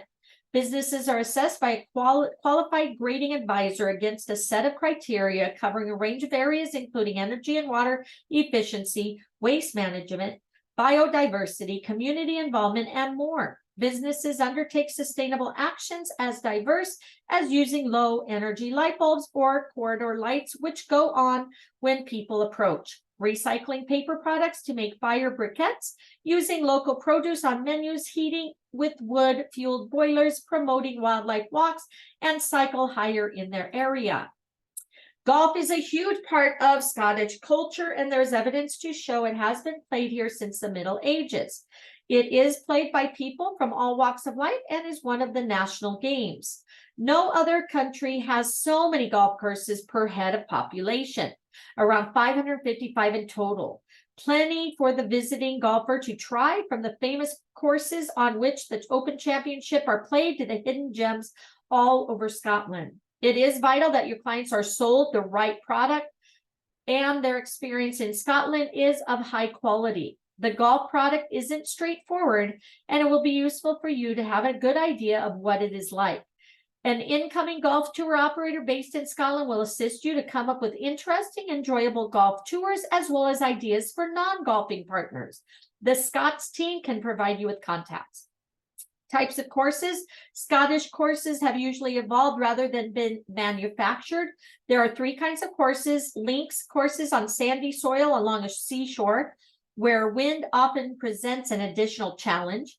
Upland courses, which are on hills, and finally parkland courses, which are lush fairways, lots of trees, and water hazards. Many of the golf courses throughout the world are twinned with courses in Scotland. Why not contact your local golf course to see if you can target their database with a trip to a spiritual home of golf? We're sure that most of your clients will want to play the real famous courses on their first visit. However, all these have restrictions due to pressure of demand. So once again, incoming golf tour operator will be available to advise you on booking tee times on these courses. Championship courses.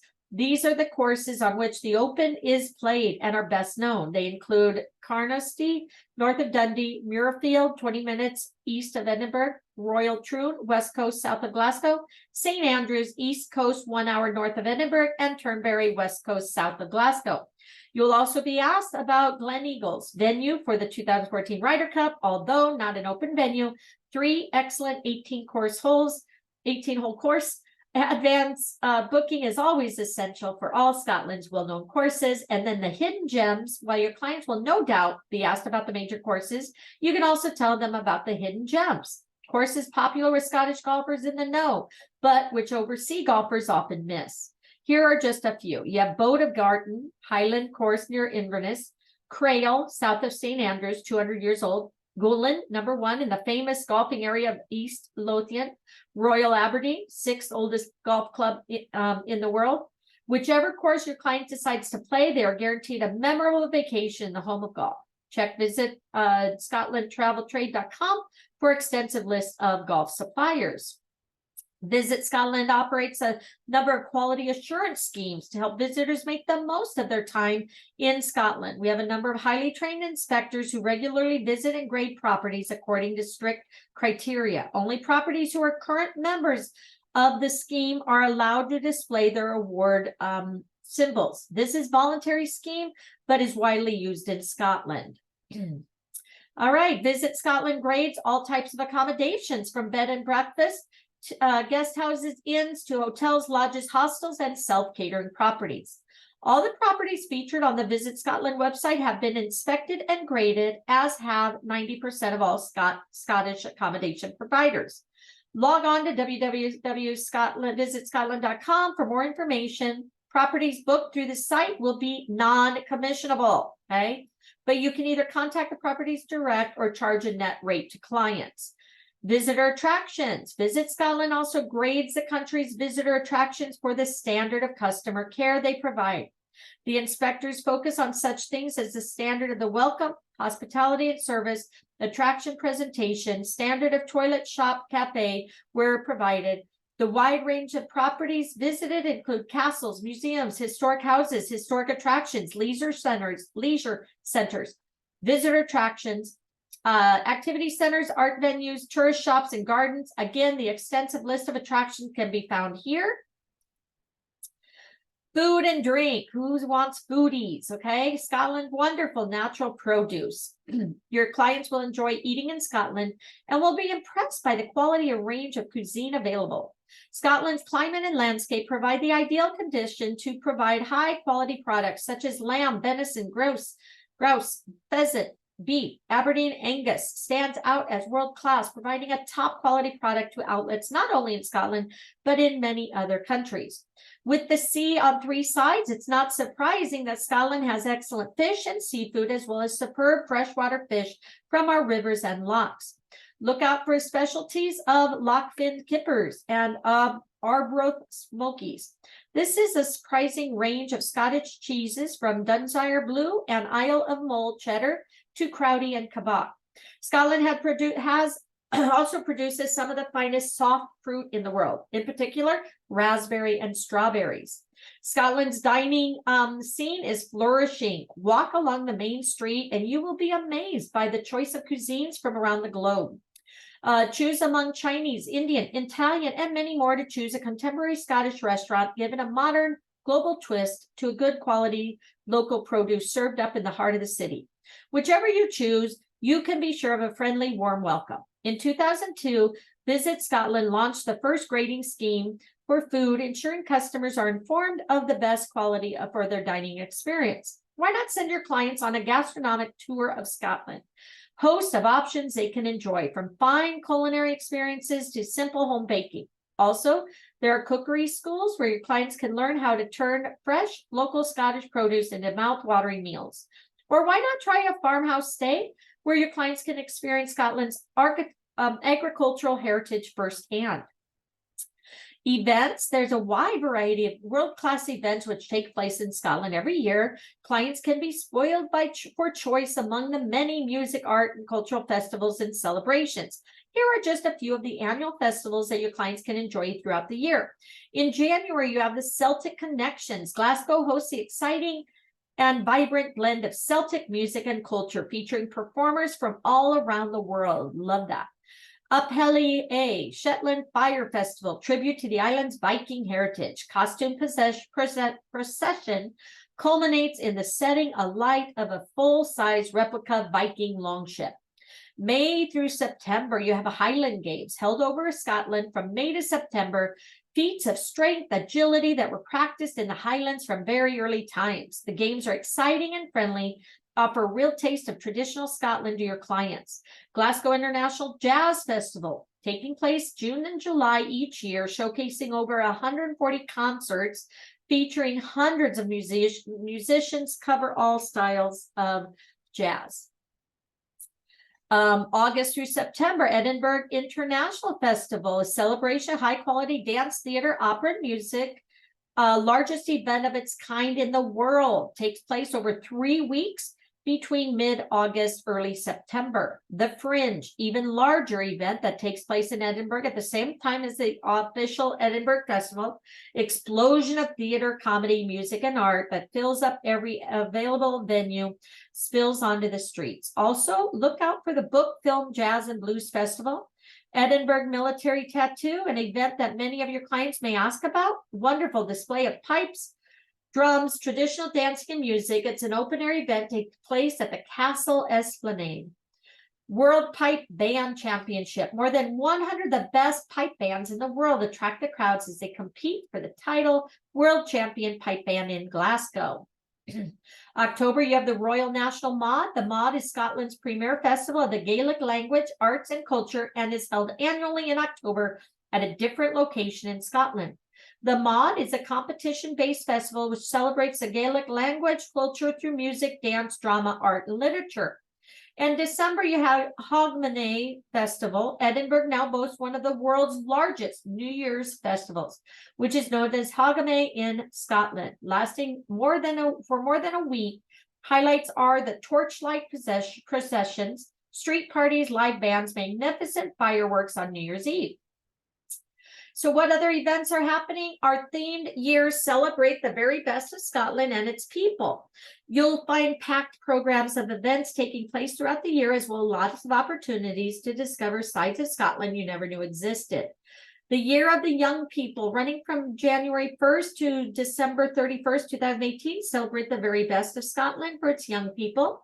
Program of cultural, educational events, activities, co-designed, and young people themselves will be held across the country that will celebrate Scotland as a great place for young people to grow up in and mark their important contribution to the Scottish society. In 2017, Scotland will celebrate the showcase its rich history, heritage, archaeology, from World Heritage Sites to ancient monuments, listed buildings to historic battlefields and houses, cultural traditions to our myths and local stories. 2017 will shine a spotlight on the greatest assets and icons, as well as hidden gems. Scotland boasts an outstanding built natural cultural heritage, which is major tourism asset.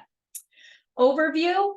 Again, number of microsites, dedicated activities. Again, you can get information here. Again, they may be updated or out of date, so always Google is your best friend. All right, quiz time. We're almost done. What activity are tweed, spay, dee, and tay most frequently used? Fishing. Fishing. Very good. Approximately how many golf courses are there in Scotland? 555. I remember that one. Where would you find a links golf course? Links golf course. Which one? Sandy soil. Thank you. Which of the following is a championship golf course? The Royal Troon. Thank you. Which symbol represents Visit Scotland quality assurance scheme for accommodation and visitor attractions? Stars. Stars.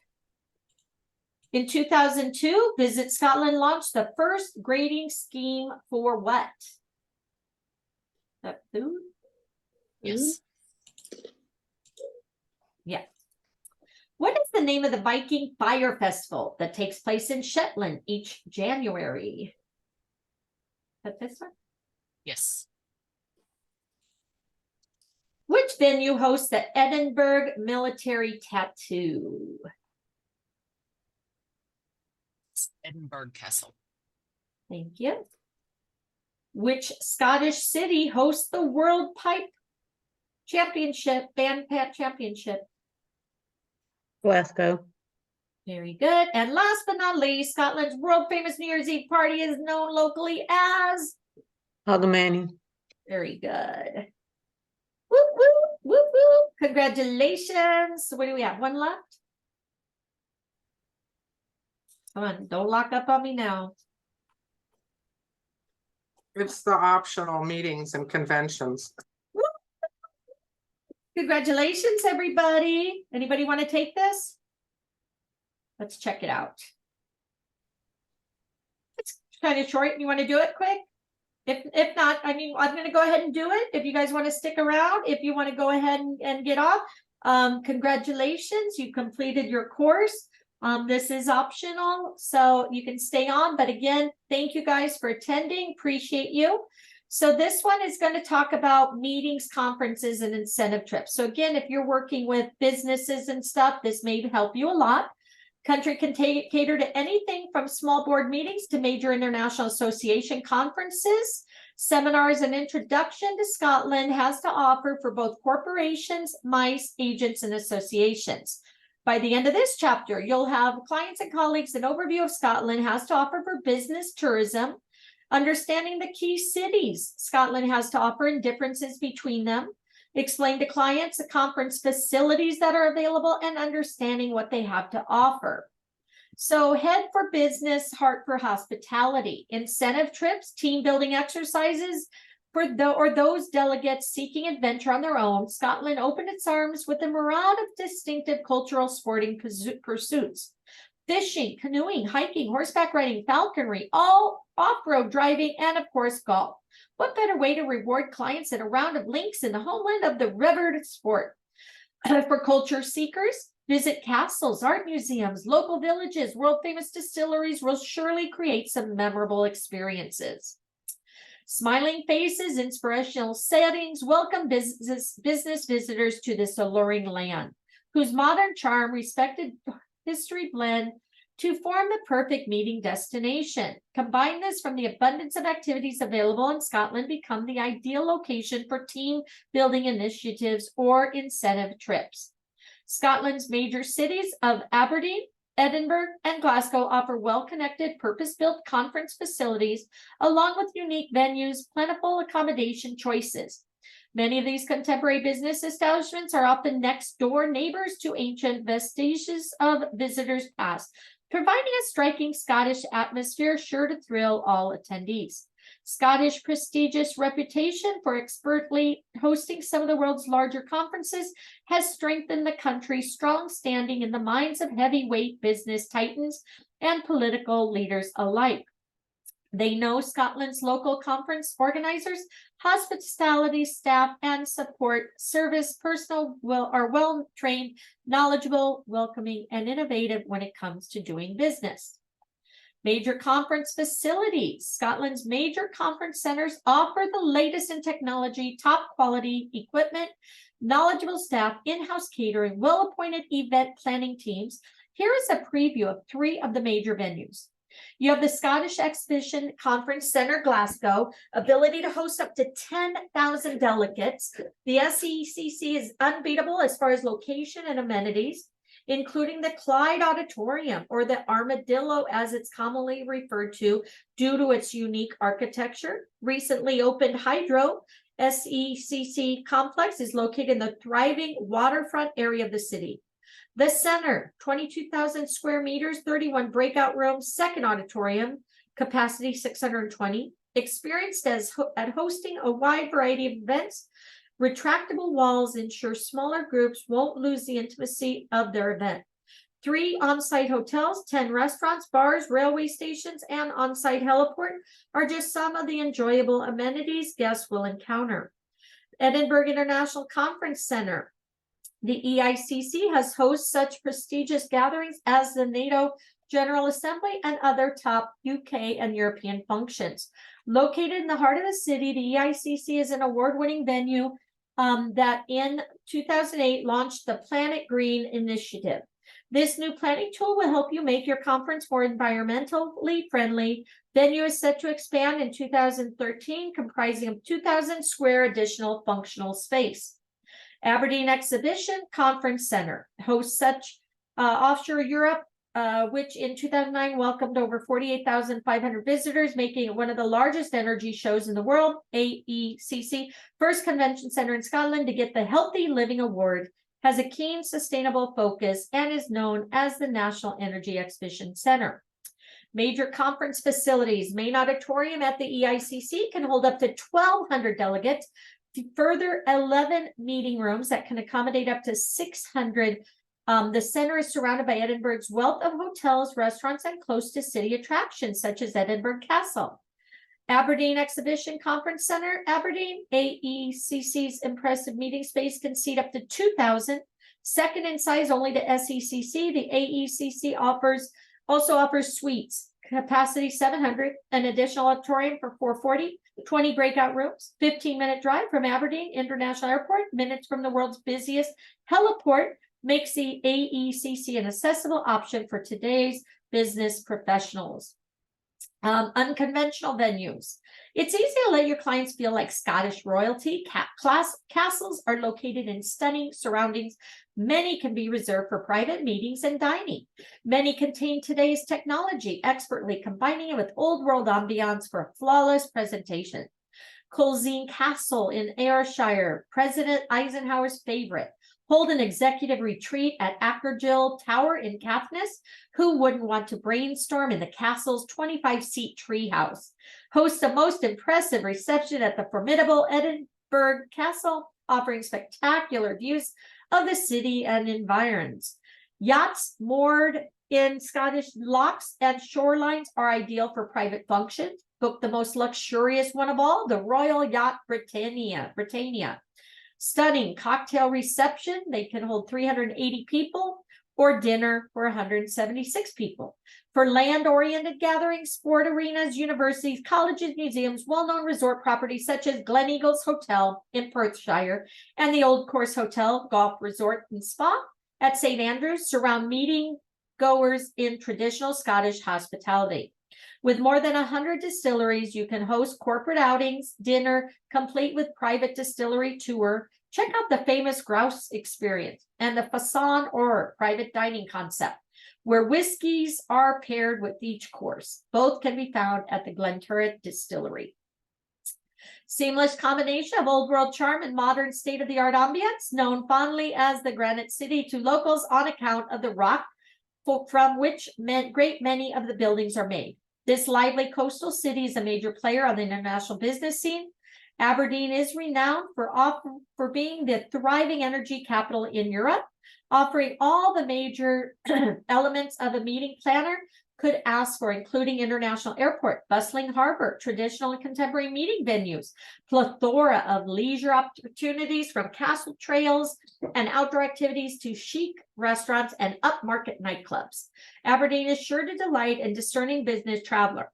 In keeping up its cutting-edge history of scientific advancements, Aberdeen offers modern-day meeting venues, technology in abundance situated amongst more traditional surroundings. In addition to the Aberdeen Exhibition and Conference Center, attendees can gather in the elegant music hall, high-quality conference hotels, baronial country mansions, and university buildings. Gala events can be planned at a nearby castle, on a yacht, or in the Aberdeen Art Gallery. Five-star restaurants and country whiskey distilleries are a stone's throw from the city center and provide an ideal option for more intimate events. Delegates are, this is Aberdeen, seamless combination, old world charm, modern state-of-the-art ambiance. Okay.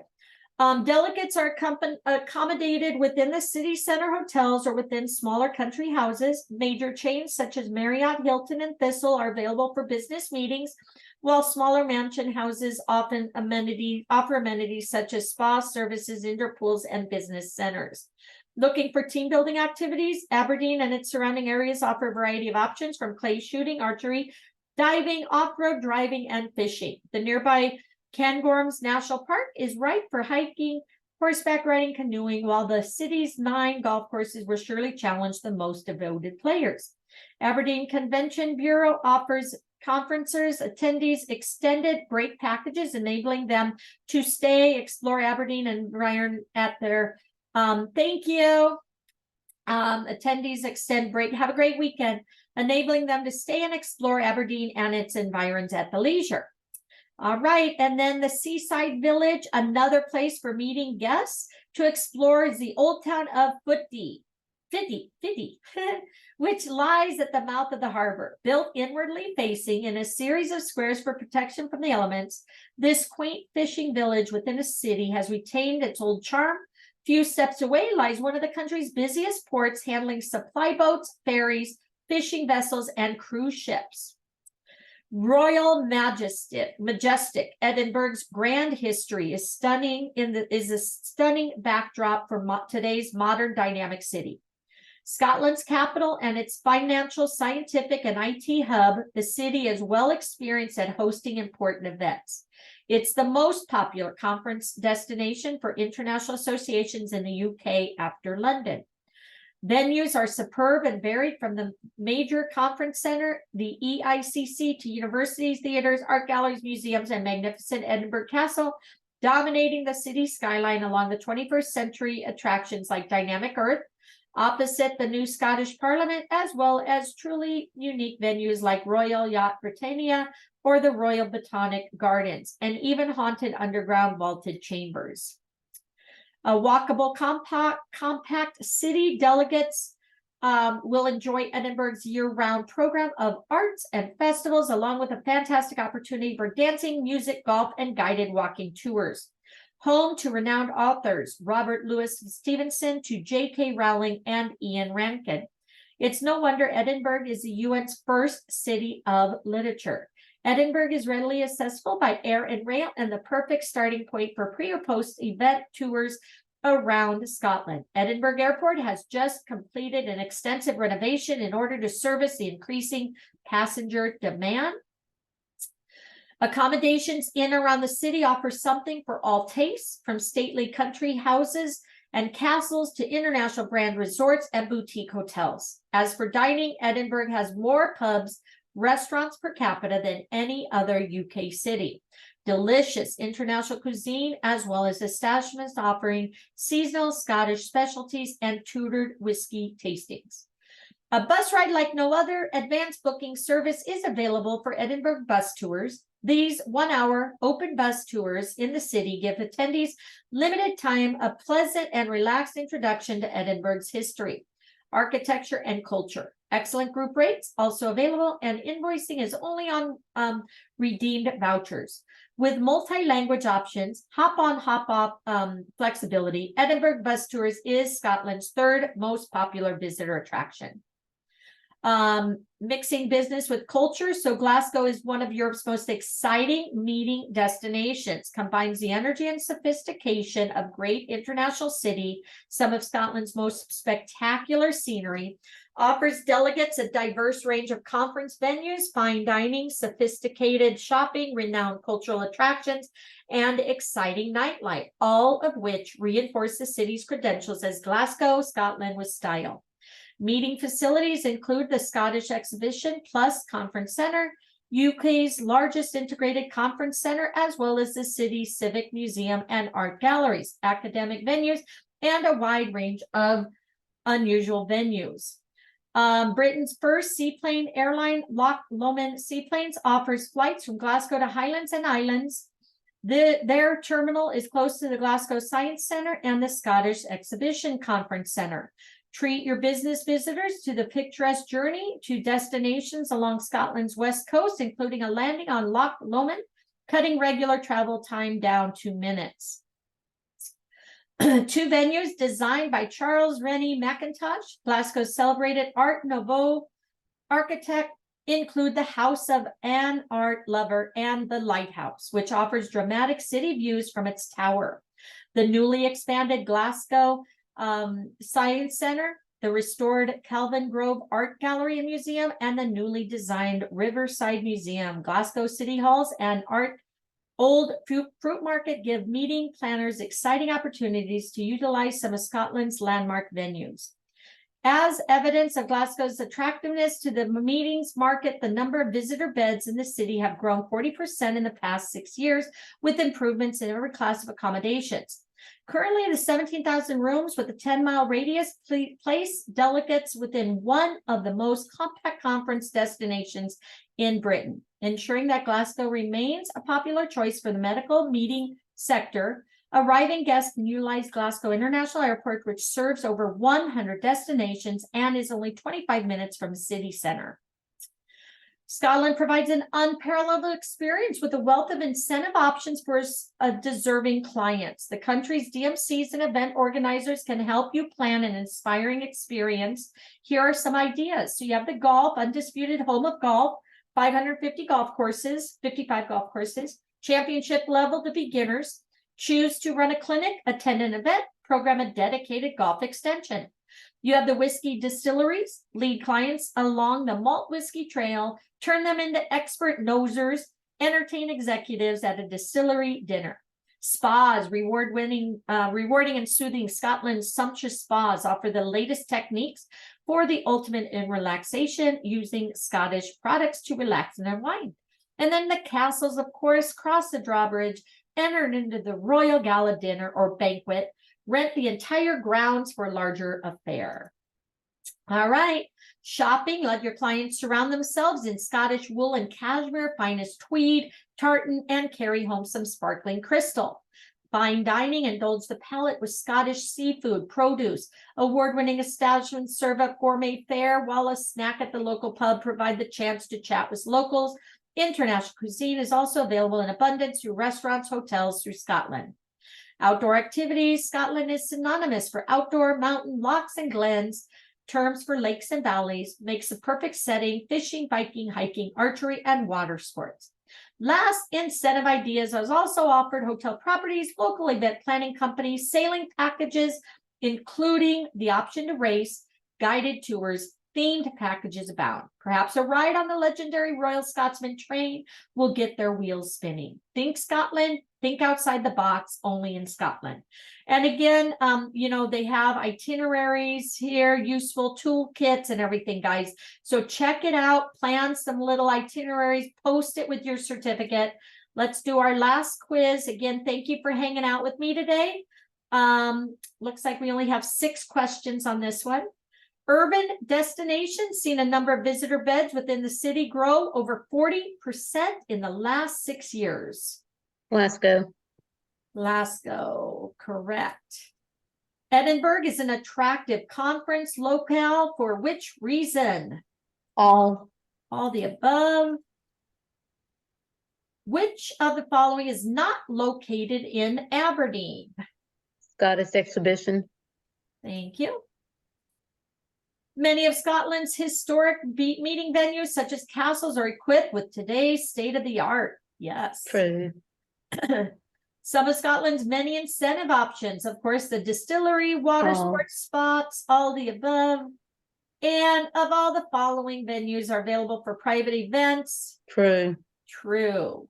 Very good. All right. Woo, woo. You finished it all. Again, congratulations, guys. Thanks for hanging out.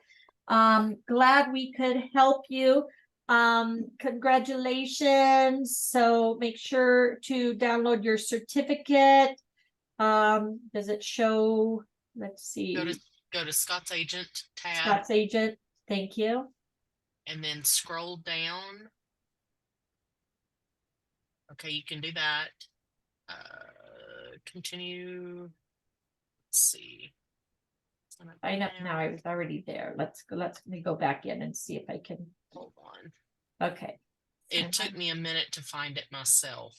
Okay. It's somewhere on the right-hand side, Scott Agent Certificate. Yeah, it says right there, Scott Agent Certificate. Go back to the Scott Agent and then scroll down. It's on the right-hand side. Okay. There's a logo and a certificate. Right here. Perfect. All right, except my name's not on there because I did. All right, guys. So again, congratulations. Make sure you signed in and get your certificate. Again, appreciate all you guys. We're doing Antigua on the 15th. Is that how you pronounce it? So again, make sure you join us for that. We're going to do MSC. No, sorry, we're doing Greece. Antigua is one that I got approved for. So right here is our schedule. So we're going to be doing Greece. We're going to do MSC and Wales next week. Okay, so those are the 3 for next week. Hope to see you there. Again, have an amazing weekend. Thank you guys for joining me. Congratulations. I want to see your certificates posted. Let's get upsell, go out to these businesses. Get out to your local, areas and conventions and different groups, okay? You can edit and type in your name. Thank you. All right, guys. So again, congratulations. Have an amazing day. Appreciate you all, and we will talk to you soon. Again, you're in business for yourself, but not by yourself. Okay, guys? So again, appreciate all you guys. Have a great weekend. And again, thank you to you veterans out there. Appreciate your service. And have an amazing weekend. Bye, guys. Thank you, Marnie. Bye. Thank you. Thank you. All right.